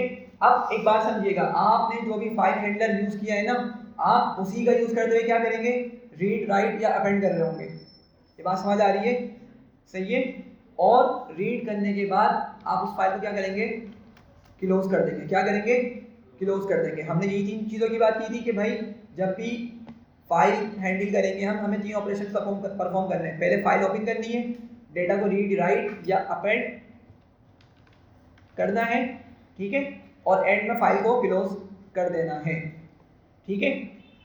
यहाँ पे फाइल ओपन करी हमने, यहाँ पे फाइल के डेटा को रीड किया और यहाँ पे हमने फाइल को क्लोज कर दिया। थोड़ा सा फ्लो समझ लें, अभी यूज टू हो जाएंगे। बहुत सिंपल सी चीज़ है, ठीक है। पहले बताएं ये चीज़ समझ आ रही है? कोई मसला तो नहीं है इसमें? ठीक है, ये क्लियर है। file1.txt किस चीज़ का नाम है? फाइल का नाम है जिसको मैं ओपन करना चाह रहा हूँ। ये आर क्या बता रहा है? मोड बता रहे हैं कि भाई मेरी फाइल को रीड मोड में ओपन करो। मतलब मैं उसका मकसद, उसको ओपन करने का मेरा मकसद क्या है? मैं कुछ डेटा को रीड करना चाह रहा हूँ उस फाइल से, ठीक है। तो सारी चीज़ें क्लियर होंगी।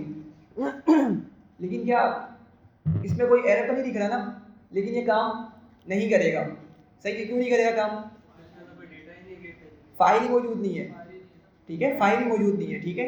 तो समझिएगा बात को। आर मोड अभी आपका यहाँ पर फेल हो जाएगा। और क्या बोल रहा है भाई? नॉट सच फाइल और डायरेक्टरी, मतलब इस तरह कुछ मौजूद ही नहीं है मेरे पास, में क्या करूँ उसको? समझ रहे बात को? तो क्यों बताया मैंने? ये बताने का मकसद ये, देखें अगर आप लोग किसी नॉन एग्जिस्टिंग फाइल को ओपन करना चाहेंगे ना, तो वो ऑफकोर्स काम नहीं करेगी। तो सबसे पहले हमें क्या करना पड़ेगा? फाइल को क्रिएट करना पड़ेगा। फाइल को क्रिएट करना पड़ेगा। अब क्रिएट करने के लिए हमें कौन सा मोड यूज़ करना होगा? W मोड का यूज़ करना होता है। कौन सा मोड यूज़ करते हैं हम? W। चूँकि क्रिएट करने का मकसद क्या होगा? बस मैं कुछ लिखूंगा जब तो रीड कर सकूंगा ना भाई मैं। समझिएगा बात को। W मोड क्यों यूज़ कर रहा हूँ मैं? सॉरी। वैसे हम दोनों मोड यूज़ कर सकते हैं, अपेंड मोड भी यूज़ कर सकते हैं और अपेंड मोड भी यूज़ कर सकते हैं और राइट मोड भी यूज़ कर सकते हैं, सही है। अभी मैं डिफरेंस बताऊंगा क्या डिफरेंस होता है। दोनों ही यूज़ कर सकते हैं, लेकिन मैं भी कौन सा मोड यूज़ कर रहा हूँ? Right mode, W mode use करूँगा, सही है। अब क्या होगा कि मैं फाइल को ओपन कर रहा हूँ राइट मोड में, ताकि उसमें कुछ डेटा को लिख सकूँ और फिर बाद में उसको क्या करूँगा मैं? रीड करूँगा। तो क्या करूँगा मैं? मेरे पास ये जो ऊपर की एक लाइन है ना, ये तो सेम रहेगी, बस मोड दिया क्या आ जाएगा? ये W आ जाएगा। क्या आ जाएगा? W आ जाएगा। समझ पा रहे हैं बात को? क्योंकि मैंने फाइल ओपन करनी है, अभी फाइल क्रिएट करनी है। एक्चुअली क्या करना है मुझे? फाइल को क्रिएट करना है। तो उसके लिए फाइल को क्रिएट करने के लिए अपेंड और राइट दोनों मोड का यूज़ कर सकता हूँ। मैंने राइट मोड यूज़ किया, मैंने यहाँ पे इसको बता दिया W। अच्छा, मैं आया। अब इस लाइन की मदद से, जो मैंने ऊपर लाइन लिखी है ना, इस लाइन की मदद से क्या हुआ? आपकी फाइल राइट मोड में ओपन कर देगा पाइथन, सही है। अब मुझे क्या करना है? उसमें कुछ डेटा लिखना है। तो मैंने लिखा फाइल डॉट राइट का मेथड होता है और उसमें लिख लिया मैंने, लेट से this is file handling class 1, सही है। मैंने मैसेज उसमें लिखा और मैंने बोला भाई कि मेरे इस मैसेज को राइट कर दो किसमें? उस फाइल में, और फाइल किसको रेफर कर रहा है, फाइल किसको पॉइंट आउट कर रहा है, फाइल 1.txt वाली फाइल को। ठीक है, अभी समझ जाएंगे, दोबारा बताता हूँ मैं। पहले एक बार तो यहाँ पे देखें, मैंने फोल्डर ओपन किया है, अभी तो हम उस पर काम कर रहे हैं ना कोलैब पे। आप लोग अपने लोकल फोल्डर में देखिएगा, क्या आपको फाइल 1.txt के नाम से कोई फाइल दिख रही है? नहीं है ना। लेकिन जब हम इस कमांड को चलाएंगे तो हमारी फाइल क्रिएट हो जाएगी। लेकिन एक काम हमें करना है अभी, तो क्या करेंगे, हम फाइल को क्लोज भी करेंगे। ठीक है, बस मैंने एक ही मैसेज लिखना था, मैंने मैसेज लिख दिया और मैं फाइल को अब क्लोज कर दूंगा। सही है भाई, चलो एग्जीक्यूट करते हैं इसको। हम एग्जीक्यूट किया, इसको आगे रिफ्रेश करेंगे और हमारे पास फाइल 1 यहाँ पे क्रिएट हो गई है। इसको ओपन करते हैं तो जरा देखें यहाँ पे क्या आ गया मेरे पास, this is file handling class 1। ठीक है भाई, समझ रहे हैं बात को? तो क्या हुआ, हमारी फाइल क्रिएट हो चुकी है। सही है, कोई मसला? अच्छा, अब थोड़ी सी डिटेल समझिएगा। ठीक है, डिटेल समझिएगा। मैंने ऊपर आर मोड यूज किया था, तो आर मोड ये वाला काम नहीं कर सका, मतलब आर मोड की मदद से मैं फाइल क्रिएट नहीं कर सका।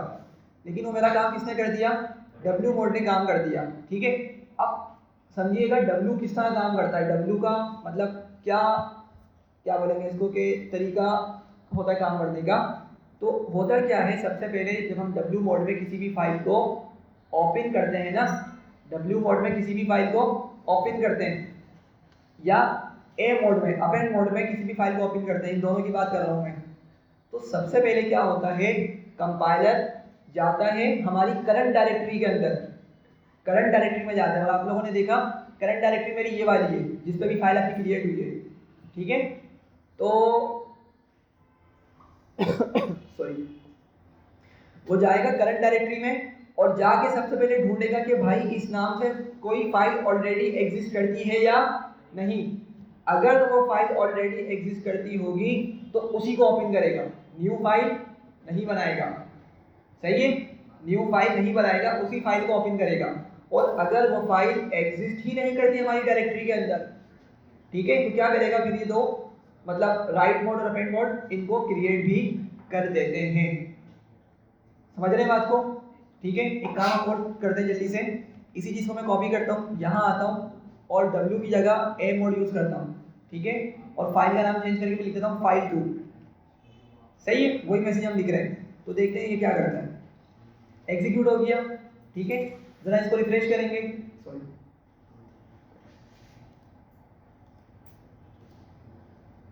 गलती से हो गया। खैर, फाइल 2 हमारे पास यहाँ पे आ चुकी है। सही है, तो राइट मोड और अपेंड मोड दोनों ही तरीका उनका सेम होता है काम करने का। कब? जब हम फाइल ओपन करवा रहे होते हैं। क्या होगा, सबसे पहले वो जो हमने फाइल ओपन करने के लिए उसको बोला है,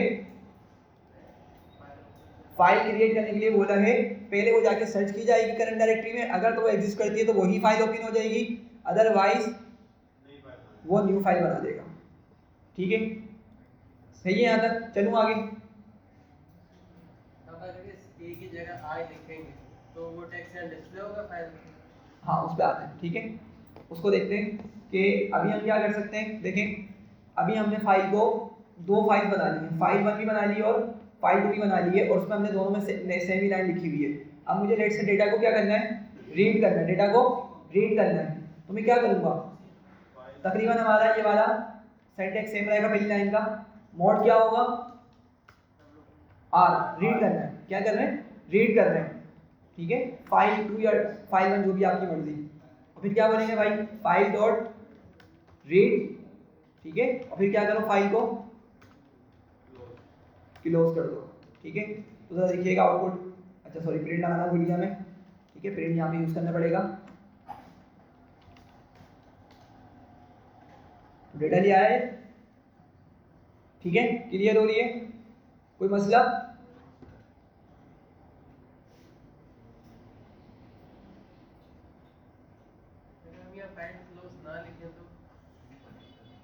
मसला सर नहीं होता, अगर फाइल हम क्लोज नहीं करेंगे ना, तो इसको हम दोबारा से देखते हैं कि दो तरह की मेमोरी होती है, वोलेटाइल और नॉन वोलेटाइल। ठीक है, तो ये हमारे पास जो सारे ऑपरेशंस हो रहे होते हैं। ठीक है, जब जैसे मैंने फाइल ओपन करी, ठीक है, तो वो फाइल ओपन जब होगी तो कहाँ पे लोड होगी, आगे रैम में लोड होगी। सही है, वोलेटाइल मेमोरी के अंदर लोड होगी, सही है। मैंने उसमें डेटा लिख दिया, उससे डेटा को रीड भी कर लिया, लेकिन मैंने उस फाइल को क्लोज नहीं किया, ठीक है, समझिएगा बात को। फाइल को क्लोज नहीं किया तो क्या हुआ भाई, अभी तक मेरी रैम के अंदर वो ओपन हुई हुई है, सही है। अच्छा, अभी तो हमारी फाइल बहुत छोटी सी है, लेकिन इमेजिन करें अगर आपकी फाइल कुछ इतनी बड़ी फाइल है कि उसमें फॉर एग्जाम्पल मतलब बहुत बड़ा डेटा है, ठीक है, बहुत उसमें ज़्यादा डेटा मौजूद है, ठीक है, तो क्या होगा, क्या हमारी परफॉर्मेंस स्लो होगी, नहीं होगी, परफॉर्मेंस स्लो हो जाएगी, सही है। तो इसीलिए हम क्या करते हैं, फाइल को क्लोज कर देते हैं, सही है। तो अगर हम फाइल क्लोज नहीं करेंगे ना, हमारी परफॉर्मेंस स्लो हो जाएगी। लेकिन कंप्यूटर में पढ़ा होता है एक कॉन्सेप्ट होता है गार्बेज कलेक्टर का, ठीक है, गार्बेज कलेक्टर का एक कॉन्सेप्ट होता है, वो क्या करता है, वो ना कुछ टाइम के बाद जाकर रैम में चेक करता है कि रैम में कौन कौन सी यूजलेस फाइल्स पड़ी हुई हैं जो अभी तक यूज़ नहीं हो रही। ये हम दोनों मोबाइल में भी देखा होगा, शायद आप लोग इसको इसको यूज़ किया होगा कि ऐसी जो यूजलेस फाइल्स हमारे पास डाउनलोड हो जाती है ना इंटरनेट से, या कुछ इस तरह के कुछ मतलब कोड्स वगैरह होते हैं, अजीब सी फाइल्स होती हैं, ठीक है, कैशे जिसको बोल रहे होते हैं, तो क्या करते हैं वो, हम उस पर बटन दबाते हैं, क्या करता है वो उसको रिमूव कर देता है सारे फजूल कैशेस को, ठीक है। तो यहाँ पे भी क्या होता है, कंप्यूटर के अंदर एक फिनोमेना होता है गार्बेज कलेक्टर उसको बोलते हैं। वो हर टाइम के बाद क्या करता है, मेमोरी में आके चेक करेगा कि कौन सा प्रोग्राम बगैर यूज़ के पड़ा हुआ है, काफ़ी टाइम से बगैर यूज़ हुआ हुआ है, ठीक है, तो क्या करेगा, उसको वो खुद क्लोज कर देगा। लेकिन बेटर ये कि हम खुद ही क्लोज कर दें, क्योंकि हमारी परफॉर्मेंस उससे डाउन हो सकती है, ठीक है। तो इस वजह से एक अच्छी प्रैक्टिस है फाइल को क्लोज करने की, ठीक है, यहाँ तक क्लियर है। अच्छा, आपका क्वेश्चन क्या था, यही था, ठीक है, आगे बढ़ते हैं।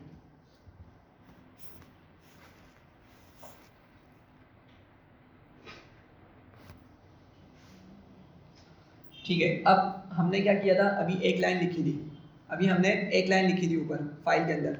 अब अगर मुझे मल्टीपल लाइंस लिखनी हो तो क्या करूँगा, मल्टीपल लाइंस लिखनी तो क्या करूँगा मैं,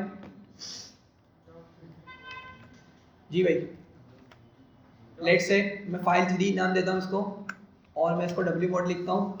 क्या करूँगा मैं, इन लाइंस को बार बार लिख लूँगा, ठीक है, एक तरीका तो ये हमारे पास। तो लेट से मैंने लिखा this is file handling class, इसको हम चेंज करते हैं, दिस इज लाइन 2, और दिस इज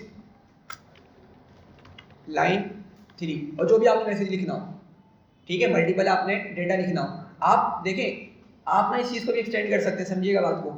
अगर आप सोच रहे हो कि भाई मैं इसको कॉपी करूं और मैं इसी का आगे आके लिख दूं, इस तरह से लिख लें, एक ही बात है, ठीक है। और अगर आप चाह रहे हैं कि भाई अलग अलग राइट के तरीके से लिखूं, तो जब भी आप क्या करें, अलग अलग राइट मेथड यूज़ कर सकते हैं। डॉग स्ट्रिंग हाँ करेगी, वही ना, कि अगर आपका टेक्स्ट बड़ा हो ना, तो आप क्या कर सकते हैं, यहाँ पे कोई डॉग स्ट्रिंग का यूज़ करें और अपना टेक्स्ट लिखते चले जाएं, ठीक है। लेकिन अगर आप बोल रहे हैं कि नहीं मुझे बार बार राइट का यूज़ करना, तो आप बार बार राइट का भी यूज़ कर सकते हैं, सही है। अच्छा, अब यहाँ पे एक बात समझिएगा, मैं वापसी इसको हटा देता हूँ। मैंने 3 राइट फंक्शंस लिखे हैं, मेथड्स लिखे हैं, सही है। क्या होगा, सबसे पहले कंपाइलर जाएगा, फाइल 3 को तलाश करेगा, नहीं मिलेगी उसको क्या करेगा, क्रिएट कर देगा, W और अपेंड मोड के अंदर क्रिएट कर देता है वो, सही है, क्रिएट कर दिया। फिर क्या किया उसने, हमारे इस मैसेज को राइट कर दिया, इस मैसेज को राइट किया, इस मैसेज को राइट कर दिया, ठीक है। लेकिन अगर आप लोग इमेजिन करें, मैंने फाइल खोली, ठीक है, तो मुझे मैसेजेस कहाँ मिलेंगे, हाँ भाई, क्वेश्चन समझ आ रहा है मेरा क्वेश्चन, हाँ डेफिनेटली फाइल तो एक ही होगी, क्योंकि हमने फाइल ओपन ही थी, फाइल 3 वाली की है, लेकिन मेरे जो मैसेजेस हैं वो किस तरह मुझे मिलेंगे, हाँ भाई सोच के बताएं ज़रा, लाइन बाय लाइन मिल रहे होंगे, ठीक है, ऐसा लग रहा है, ऐसा होगा नहीं, ऐसा होगा नहीं, पहले एग्जीक्यूट करते हैं फिर उसको देखते हैं, ठीक है।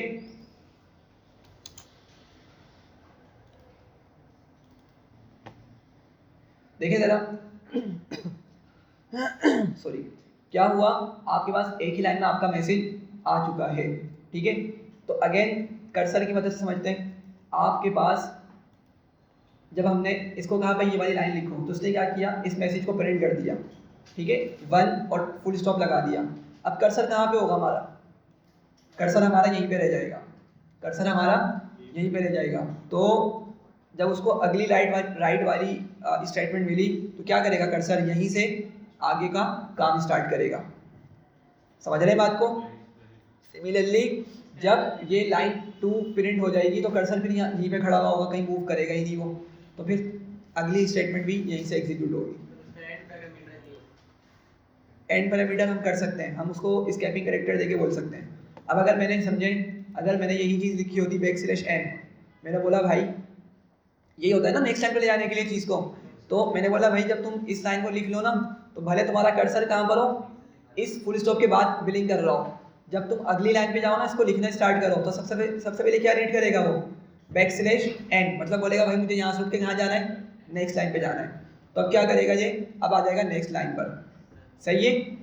लेकिन क्या करेगा, इस लाइन को भी सेकंड लाइन में ही प्रिंट कर देगा, सेव करवा देगा। सही है, समझ रहे हैं बात को? तो अगर मैं चाह रहा हूँ उसको भी अलग लाइन में लेके जाऊँ तो मैं इसको \n दे दूंगा। दोबारा एग्जीक्यूट करते हैं, ओपन करते हैं फाइल को, तो ज़रा देखें अब क्या हो गया, आउटपुट हमारा एज डिजायर्ड आ चुका है। ठीक है, क्लियर है?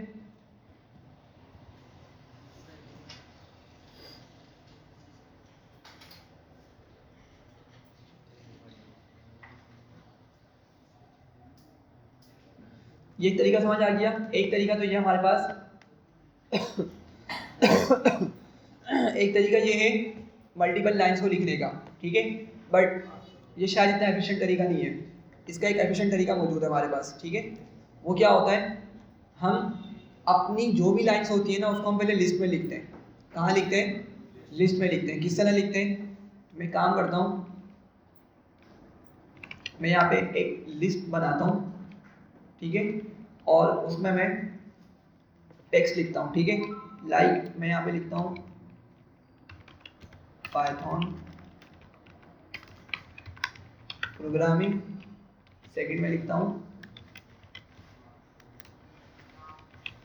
जावास्क्रिप्ट और Node.js, ठीक है। फिलहाल बस मैंने 3 चीज़ें लिख ली हैं, ठीक है।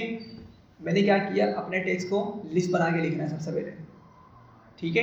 और मैं क्या करूँगा, इस लिस्ट को ना पास करूँगा राइट मेथड को, इस लिस्ट को दूंगा किसको, राइट मेथड को। देखें हम अपना टेक्स्ट इसको दे देते पहले, राइट मेथड को दे देते ना, तो क्या करेंगे हम, राइट मेथड का थोड़ा सा एक अपडेटेड वर्जन होगा उसको हम देंगे अपने इस लिस्ट को, वो क्या करेगा खुद से जाके एक ही कमांड के अंदर सारी लाइंस को लिख देगा, ठीक है। किस तरह से काम करेगा अगर समझें, मुझे इस डेटा को क्या करना है, फाइल में लिखवाना है, तो मुझे क्या करना पड़ेगा, फाइल को ओपन करना पड़ेगा। अगर ओपन नहीं करूँगा तो वो एरर दे देगा, तो ओपन करना है हमें, ठीक है। तो मैं इसी चीज़ को कॉपी करता हूँ, ओपन किया, मैं एक न्यू फाइल बना लेता हूँ, ठीक है। मैंने कहा लेट्स से file4, ठीक है। फिर मैंने क्या लिखा, फाइल डॉट एक राइट लाइंस ना हमारे पास मेथड होता है, ठीक है, जो क्या करेगा, नाम सजेस्ट कर रहा होगा कि लाइंस को लिखेगा। बहुत सारी लाइंस को ये लिखने के लिए कैपेबल है, एक ही कमांड के अंदर सारी लाइंस को लिख देगा। और फिर हम इस पर क्या पास करेंगे, लाइंस पास कर देंगे, ठीक है। अगर आप लोग देख लो तो क्या बता रही है, आइटरेबल, क्या हमने देना है इसको, आइटरेबल, मतलब जो हमें अलग अलग लाइन पे डेटा लिखवाना है ना उसको क्या करना होगा, इसको देना होगा। और फिर क्या करेंगे, हम फाइल को क्लोज कर देंगे, सही है भाई। अच्छा, लेकिन एक मसला को आइडेंटिफाई करेगा, क्या मसला आएगा,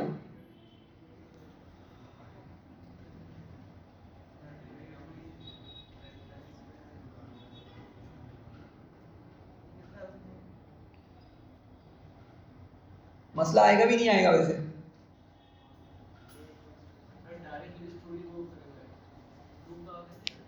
देखिए ये लाइंस जो है ना ये अंदर आइटरेबल को कंटेन करता है, और हमारी जो लाइंस हैं वो एक आइटरेबल है, मतलब एक लिस्ट है, तो मतलब लिस्ट का मसला नहीं होगा, ठीक है।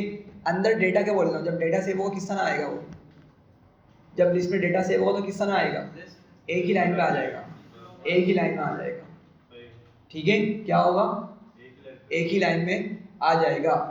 तो मुझे क्या करना पड़ेगा, अगर मैं चाह रहा हूँ कि भाई मैं हर एलिमेंट को अलग अलग लाइन में लिखूँ, तो फिर क्या करना पड़ेगा मुझे, यहाँ पे आके सबसे पहले मतलब सब एलिमेंट से पहले \n का यूज़ करना पड़ेगा।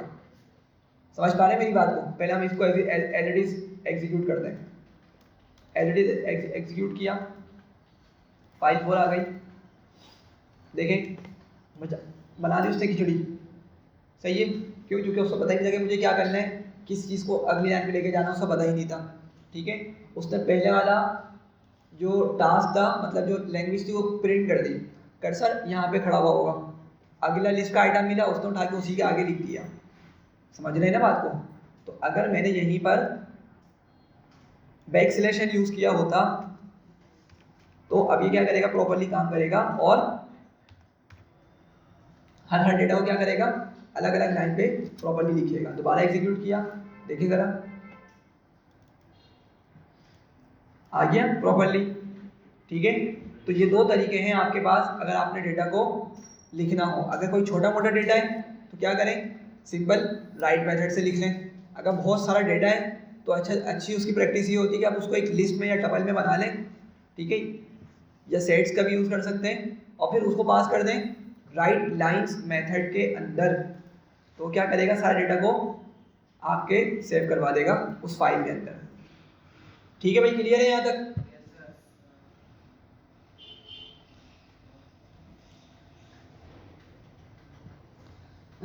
चले एक चीज़ और देखें, ये हमारी मल्टीपल लाइन्स का सिनेरियो था।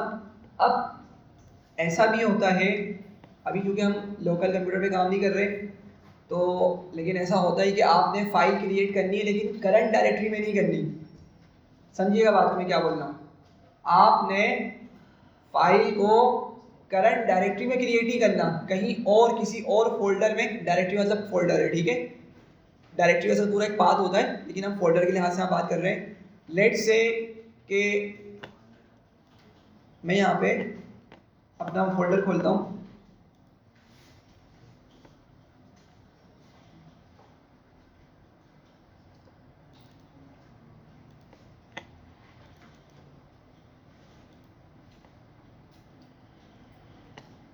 सही है। अब मेरी करंट डायरेक्टरी ये वाली है जो आप लोगों ने देखा कि बैच 11 के अंदर मैंने अपना ये कंपाइलर VS कोड को ओपन किया है, सही है। अब अगर मेरी रिक्वायरमेंट है भाई मुझे इस फोल्डर में ना, जो मेरा फोल्डर है बैच 11 का, इसमें फाइल क्रिएट नहीं करनी, कहीं और करनी है। लेट से मैंने क्या किया हुआ है, मैंने इस फोल्डर में आया और इस फोल्डर में मैंने एक और फोल्डर बनाया हुआ है, ठीक है। लेट से हम यहाँ पे नाम दे देते हैं सैम्पल, ठीक है। इस फोल्डर में मुझे अपनी फाइल को क्रिएट करवाना है। मेरी बात समझ रहे हैं मैं क्या बोल रहा हूँ? जिस फोल्डर में मेरा VS कोड या जो भी आपका सॉफ्टवेयर है, VS कोड वगैरह ये आप जो भी यूज़ कर रहे हैं, पाईचार्म वगैरह, जिस फोल्डर में आपने वो खोला हुआ है ना, आप उस फोल्डर में फाइल नहीं क्रिएट करना चाह रहे, आप चाह रहे हैं कहीं और वो फोल्डर कहीं और वो फाइल आपकी क्रिएट हो, ठीक है। तो आपको क्या करना पड़ेगा, डायरेक्टरी अपनी चेंज करनी पड़ेगी और पाथ बताना पड़ेगा उसको। क्या बताना पड़ेगा? पाथ। अब वो किस तरह होगा, ये चल जाएगा वैसे हमारे पास, अरे वाह, चल गया, ठीक है। तो यहीं पे लिख लेते हैं क्योंकि आपको यहाँ पे आइडेंटिफाई हो जाएगा, सही है। यहीं पर उस चीज़ को लिख लेते हैं हम, फिर वापस चले जाऊँगा मैं। तो क्या लिखना होगा मुझे जल्दी से बताएं, क्या लिखना होगा? फाइल पॉइंटर, जो कि मैंने फाइल बोल दिया, ओपन, ठीक है। और क्या नाम दूंगा फाइल का name, let's say file1.txt, comma, और मोड क्या होगा, W मोड होगा, सही है। अच्छा, अब मुझे करना ये होगा कि जो मैं फाइल का नाम लिख रहा हूँ ना, इससे पहले मुझे उसको पाथ देना पड़ेगा। क्या देना पड़ेगा? पाथ बताना पड़ेगा, ठीक है। तो मैं क्या करूँगा, फॉरवर्ड स्लैश लगाऊंगा और उस फोल्डर का नाम लिखूंगा। तो फोल्डर का नाम क्या था मेरे, सैंपल, और फिर फॉरवर्ड स्लैश करके मैंने उस फाइल का नाम दे दिया, ठीक है। ये बात समझ रहे? अब होगा क्या समझिएगा, मैं किस फोल्डर में खड़ा हूँ, बैच 11 के, ये देखें क्या नाम है फोल्डर का, बैच 11, और इसी के अंदर क्या मौजूद है, मेरा एक सैंपल फोल्डर मौजूद है, ये फोल्डर है, सही है। तो मैंने इसको बोला भाई मेरी करंट डायरेक्टरी के अंदर एक फोल्डर है सैंपल का, ठीक है। तो मैंने उसको किस तरह बताया, फॉरवर्ड स्लैश, और मैंने उस फोल्डर का नाम लिख दिया, सही है। अच्छा, फिर मैंने फॉरवर्ड स्लैश दोबारा दिया, मतलब मैं बोल रहा हूँ तुम अब उस फोल्डर के अंदर चले जाओ, क्या करो, उस फोल्डर में जाओ और फोल्डर में जाकर फिर क्या करो, इस फाइल को क्रिएट करो। समझ रहे हैं बात को? सही है। अगर ये बात समझिएगा, अगर आपका ये फोल्डर एग्जिस्ट नहीं करता, अगर आपका ये फोल्डर मौजूद नहीं है तो एरर मिल जाएगा। ये फोल्डर खुद से क्रिएट नहीं करेगा, सही है, फोल्डर खुद से क्रिएट नहीं करेगा, फोल्डर आपको बना के रखना पड़ेगा। हाँ फोल्डर आपने क्रिएट कर लिया तो फिर आप क्या कर सकते हैं, उसको पाथ देके उसमें डेटा क्रिएट करवा फाइल क्रिएट करवा सकते हैं। ठीक है, तो आगे लिखते हैं ज़रा जल्दी से, फाइल डॉट राइट और लेट से पाइथन लिख लेते हैं फिलहाल, और फिर क्या करेंगे, फाइल डॉट क्लोज कर देंगे। सर वो अनफ्रीज कर दें स्क्रीन, बहुत 5 मिनट के लिए सिर्फ एक फॉर्म फिल कर रहा हूँ मैं बंदे आईडी बता उसकी। सारे मेरे पास सिर्फ 5 मिनट ही जाते हैं तो फॉर्म फिल करना।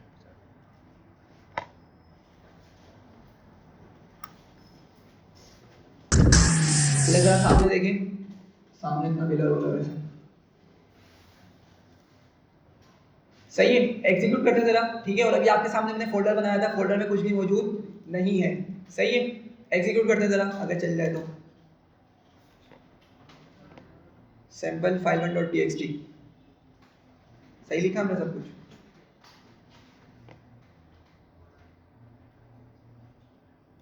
एक मिनट, ये ब्रैकेट, ठीक है चल गया।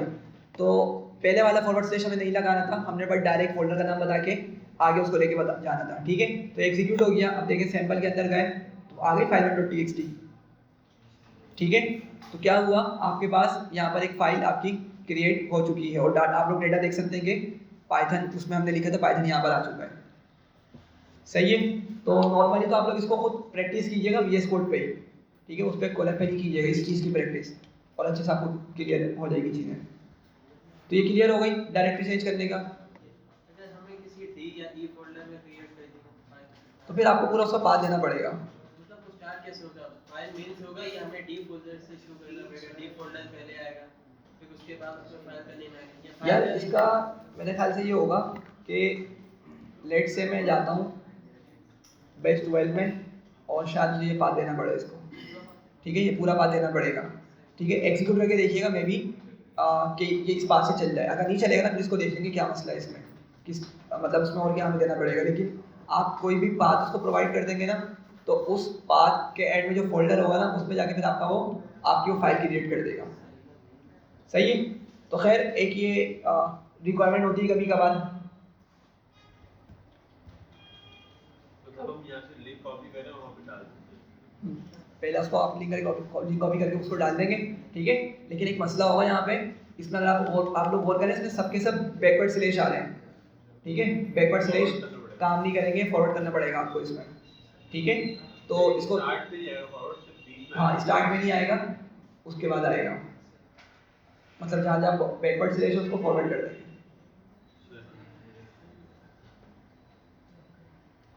चलिए एक और चीज़ देखें जरा जल्दी से, वापसी हम कोलैब पे ही चलते हैं। नेक्स्ट क्लास में हम VS कोड पे ही काम करेंगे जो प्रॉपर चल रहा है।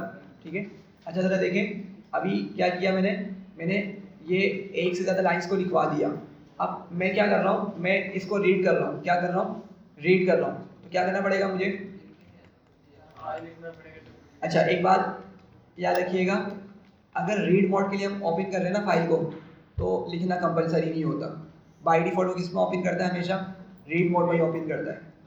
समझ रहे हैं बात, अगर मैं मोड नहीं दूंगा तो जब भी वो किसमें ओपन करेगा, रीड मोड में। तो मैंने इसको हटा दिया और अब मैं आपको दिखाता हूँ। अच्छा मैं कहते क्या किया, फाइल डॉट रीड किया। ठीक है, अच्छा अब जब ये रीड करेगा तो यहाँ से कुछ डेटा लाएगा, यहाँ पे कुछ डेटा लेकर आएगा ना, मैं इसको स्टोर कर लेता हूँ किसी वेरिएबल के अंदर। मैं क्या करता हूँ, इसको किसी वेरिएबल में स्टोर कर लेता हूँ। तो लेट से मैंने लिखा कंटेंट, ठीक है, ये जो भी आपने लिखना हो डेटा वगैरह आप उसको लिखें और इक्वल टू करके क्या करते हैं, फाइल डॉट रीड करते हैं। ठीक है, और फिर फाइल को क्लोज कर दें। सही है भाई, तो क्या होगा, कंटेंट के अंदर सारा उस फाइल का डेटा आ जाएगा। सही है, बात समझ रहे हैं। तो क्या किया आपने, फाइल ओपन करी, फाइल से डेटा उठाया, कंटेंट में सेव कर दिया और फाइल को क्लोज कर दिया।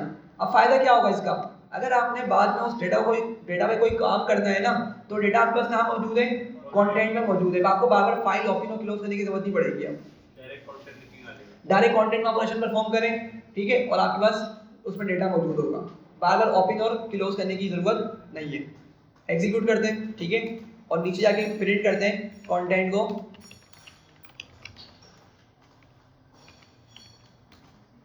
ठीक है, तो ले आया डेटा ये हमारा, जिस तरह हमने डेटा को सेव करवाया उसी तरीके से लेकर आया है। ठीक है, और अगर मैं प्रिंट नहीं लगाऊंगा ना, पता है क्या होगा, अगर प्रिंट नहीं लगाऊंगा मैं, कैसा आ रहा है खुद बैकस्लैश n, जिस तरह हमने उसको लिस्ट बना के दिया था, डेटा भी क्या हो रहा है उस तरीके से लेकर आ रहा है, ठीक है। तो हमने देखा था एक प्रिंट फंक्शन हमारा बहुत वर्सेटाइल फंक्शन होता है, वो स्केपिंग कैरेक्टर्स जानता है, पहचानता है। तो उसको जैसे ही मिला कि भाई बैकस्लैश n लिखा हुआ है, उसने कहा भाई इसको उठाओ अगली लाइन में भेजो इसको, ठीक है। क्लियर हो रही है बात? अच्छा, मैं आपसे पूछूंगा कि आप लोग मुझे बता सकते हैं, रीड एक मेथड है ना, रीड एक मेथड है, रीड के अंदर ऐसा क्या यूज हुआ है कि हमारे डेटा को कंटेंट में सेव करवाता है? हाँ, क्या यूज हुआ है? कीवर्ड रिटर्न कीवर्ड यूज हुआ है, जिसकी वजह से हम डेटा को क्या कर रहे हैं, सेव कर पा रहे हैं एक वेरिएबल के अंदर। भले डेटा का कितना ही छोटा हो, कितना ही बड़ा क्यों ना हो, सारा डेटा उठा के क्या कर रहा है हमारे उस कंटेंट वेरिएबल के अंदर सेव करवा रखा है, ठीक है। नाइस जी। फाइल हैंडलर और वेरिएबल में कोई फर्क होता है? हाँ, फाइल हैंडलर और वेरिएबल में डिफरेंस है? देखें हो क्या रहा है, हम वाइस वर्सा बोल सकते हैं वैसे तो, ठीक है, लेकिन फाइल हैंडलर बोलना यहाँ पे क्यों, मतलब एक इंपॉर्टेंट पॉइंट है इस वजह से। देखें, मैं एक्चुअल किस फाइल पे काम कर रहा हूँ, फाइल4, इसका नाम फाइल4 है, एक्सटेंशन .txt है। अब पता है मैं उसको ओपन तो कर रहा हूँ, लेकिन ना उसको ओपन करने के बाद मैं बोल रहा हूँ भाई तुम इसको याद रखो कि मैंने फाइल के नाम से इसको ओपन किया है। आप सब कुछ भी कर लें, फाइल 2 बोल लें, फाइल 3 लिख लें, या सिंपल एफ यूज कर लें, तो हम ना एक्चुअली उस फाइल की तरफ पॉइंट आउट कर रहे हैं कि भाई तुमने ये फाइल ओपन की है ना। देखें राइट साइड पे क्या होगा, आपका फाइल ओपन होगी और उसका नाम क्या है, फाइल4, ठीक है। और हम फाइल को बोलने के तुम उस फाइल4 को ना याद रखो किस नाम से, फाइल के नाम से। आप इसको अगर लिखते हैं सिर्फ एफ, जब भी ये काम करेगा, आप बोल दो भाई कि मैं जब भी एफ कॉल करूंगा ना, जब भी मैं एफ को रीड करूंगा, राइट करवाऊंगा, तो पाइथन को पता होना चाहिए कि उसने कौन सी फाइल खोली थी, ठीक है, और उसका रेफरेंस इस वेरिएबल में सेव किया था। या इन सिंपल वर्ड्स में ये बोलूं अगर कि भाई एफ जो है ना आपको पॉइंट कर रहा है, मतलब वो फाइल के बारे में बता रहा है कि वो कौन सी फाइल को रेफर कर रहा है, फाइल4 को रेफर कर रहा है। समझ पा रहे हैं मेरी बात को, ठीक है।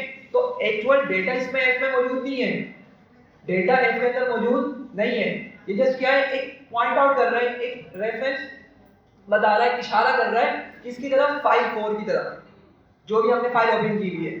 समझ पा रहे हैं मेरी बात को? तो एक्चुअल में ये डेटा कंटेंट नहीं कर रहा, लेकिन क्या हो रहा है कि लाजमी, लेकिन उसको उसकी तरफ इशारा जरूर करेगा कि भाई जब भी एफ लिखा जाएगा ना, तो उसको पता होगा भाई फाइल4 की बारे में बात हो रही है और उस पर हम क्या कर रहे हैं, ऑपरेशन परफॉर्म करना चाह रहे हैं। तो हर फाइल के लिए फाइल हैंडलर अलग लिखना पड़ेगा?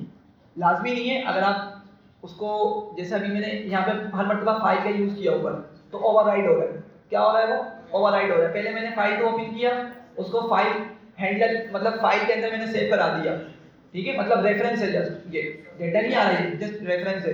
तो मैंने फिर क्या किया, दोबारा से उसको यूज किया फाइल3 के लिए, तो क्या हुआ, पहले फाइल के अंदर रेफरेंस सेव हुआ था फाइल2 का, लेकिन जब मैंने दोबारा इसको यूज किया तो दोबारा इसमें क्या सेव हो गया, फाइल3 का रेफरेंस स्टोर हो गया। तो अब जब भी मैं फाइल का इस सेल पे ऑपरेशन परफॉर्म करूंगा ना, तो पता उसको फाइल3 की बात कर रहा हूँ, मैं फाइल2 की बात नहीं कर रहा हूँ। अगर फाइल2 को कॉल करना होगा तो इसको फाइल2 जो हमने बनाई है फाइल2.txt, अगर अब उसको कॉल करना पड़े तो फिर, क्योंकि फाइल तो ओवरराइट हो गया, तो फिर उससे कॉल नहीं हो गया, ओवरराइड हो गई ना, ओवरराइड अब नहीं हो सकती, सही है।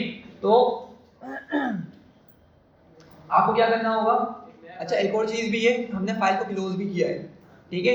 तो अगर आप दोबारा से लिखते हैं ना, फाइल इक्वल्स टू ओपन फाइल2.txt और रीड मोड में ओपन कर रहे हैं, तो अब ये दोबारा काम करेगा, चूंकि समझें आपके पास फाइल तो मौजूद है ना 2 वाली, फाइल2 तो मौजूद है ना करंट डायरेक्टरी के अंदर, ये रही, ठीक है। तो क्या करेगा, दोबारा से फाइल2 को ओपन करेगा रीड मोड में, और फिर किस में रेफरेंस उसको सेव कर लेगा, फाइल के अंदर। हाँ, लेकिन अगर आप इस लाइन को छोड़ के बोलते हैं भाई डायरेक्ट रीड करो, फाइल डॉट रीड, और आप पहली लाइन लिखते ही नहीं है, अब पहली लाइन लिखते ही नहीं है, नहीं करेगा, ये काम नहीं करेगा, इसको पता ही नहीं है कि हम किस फाइल की बात कर रहे हैं, सही है। तो इसीलिए फाइल को ओपन करना लाजमी है, फाइल को ओपन करना लाजमी है, जब भी कुछ ऑपरेशन परफॉर्म हो सकता है, ठीक है। क्लियर हो रही है? चले अब एक चीज देखें यहाँ पर, अच्छा टाइम हो गया, देख छोटी सी चीज़ उसको देख लें, फिर इसको वाइंड अप कर दें। लेट से मैंने यहाँ पर इस वाले कोड को उठाया, ठीक है, और मैं 5 4 को रीड कर रहा हूँ, ठीक है, और मैं यहाँ पे कुछ नंबर्स लिख देता हूँ। लेट से मैंने लिख दिया 10, ठीक है। अब ये ना 10 कैरेक्टर्स को शो कर रहा है। क्या शो कर रहा है? 10 कैरेक्टर्स को। तो जरा 5 4 में अगर मैं जाऊँ ना, जरा देखें 5 4 में गया मैं, और जरा 10 कैरेक्टर्स काउंट करें, कहाँ तक के बनेंगे?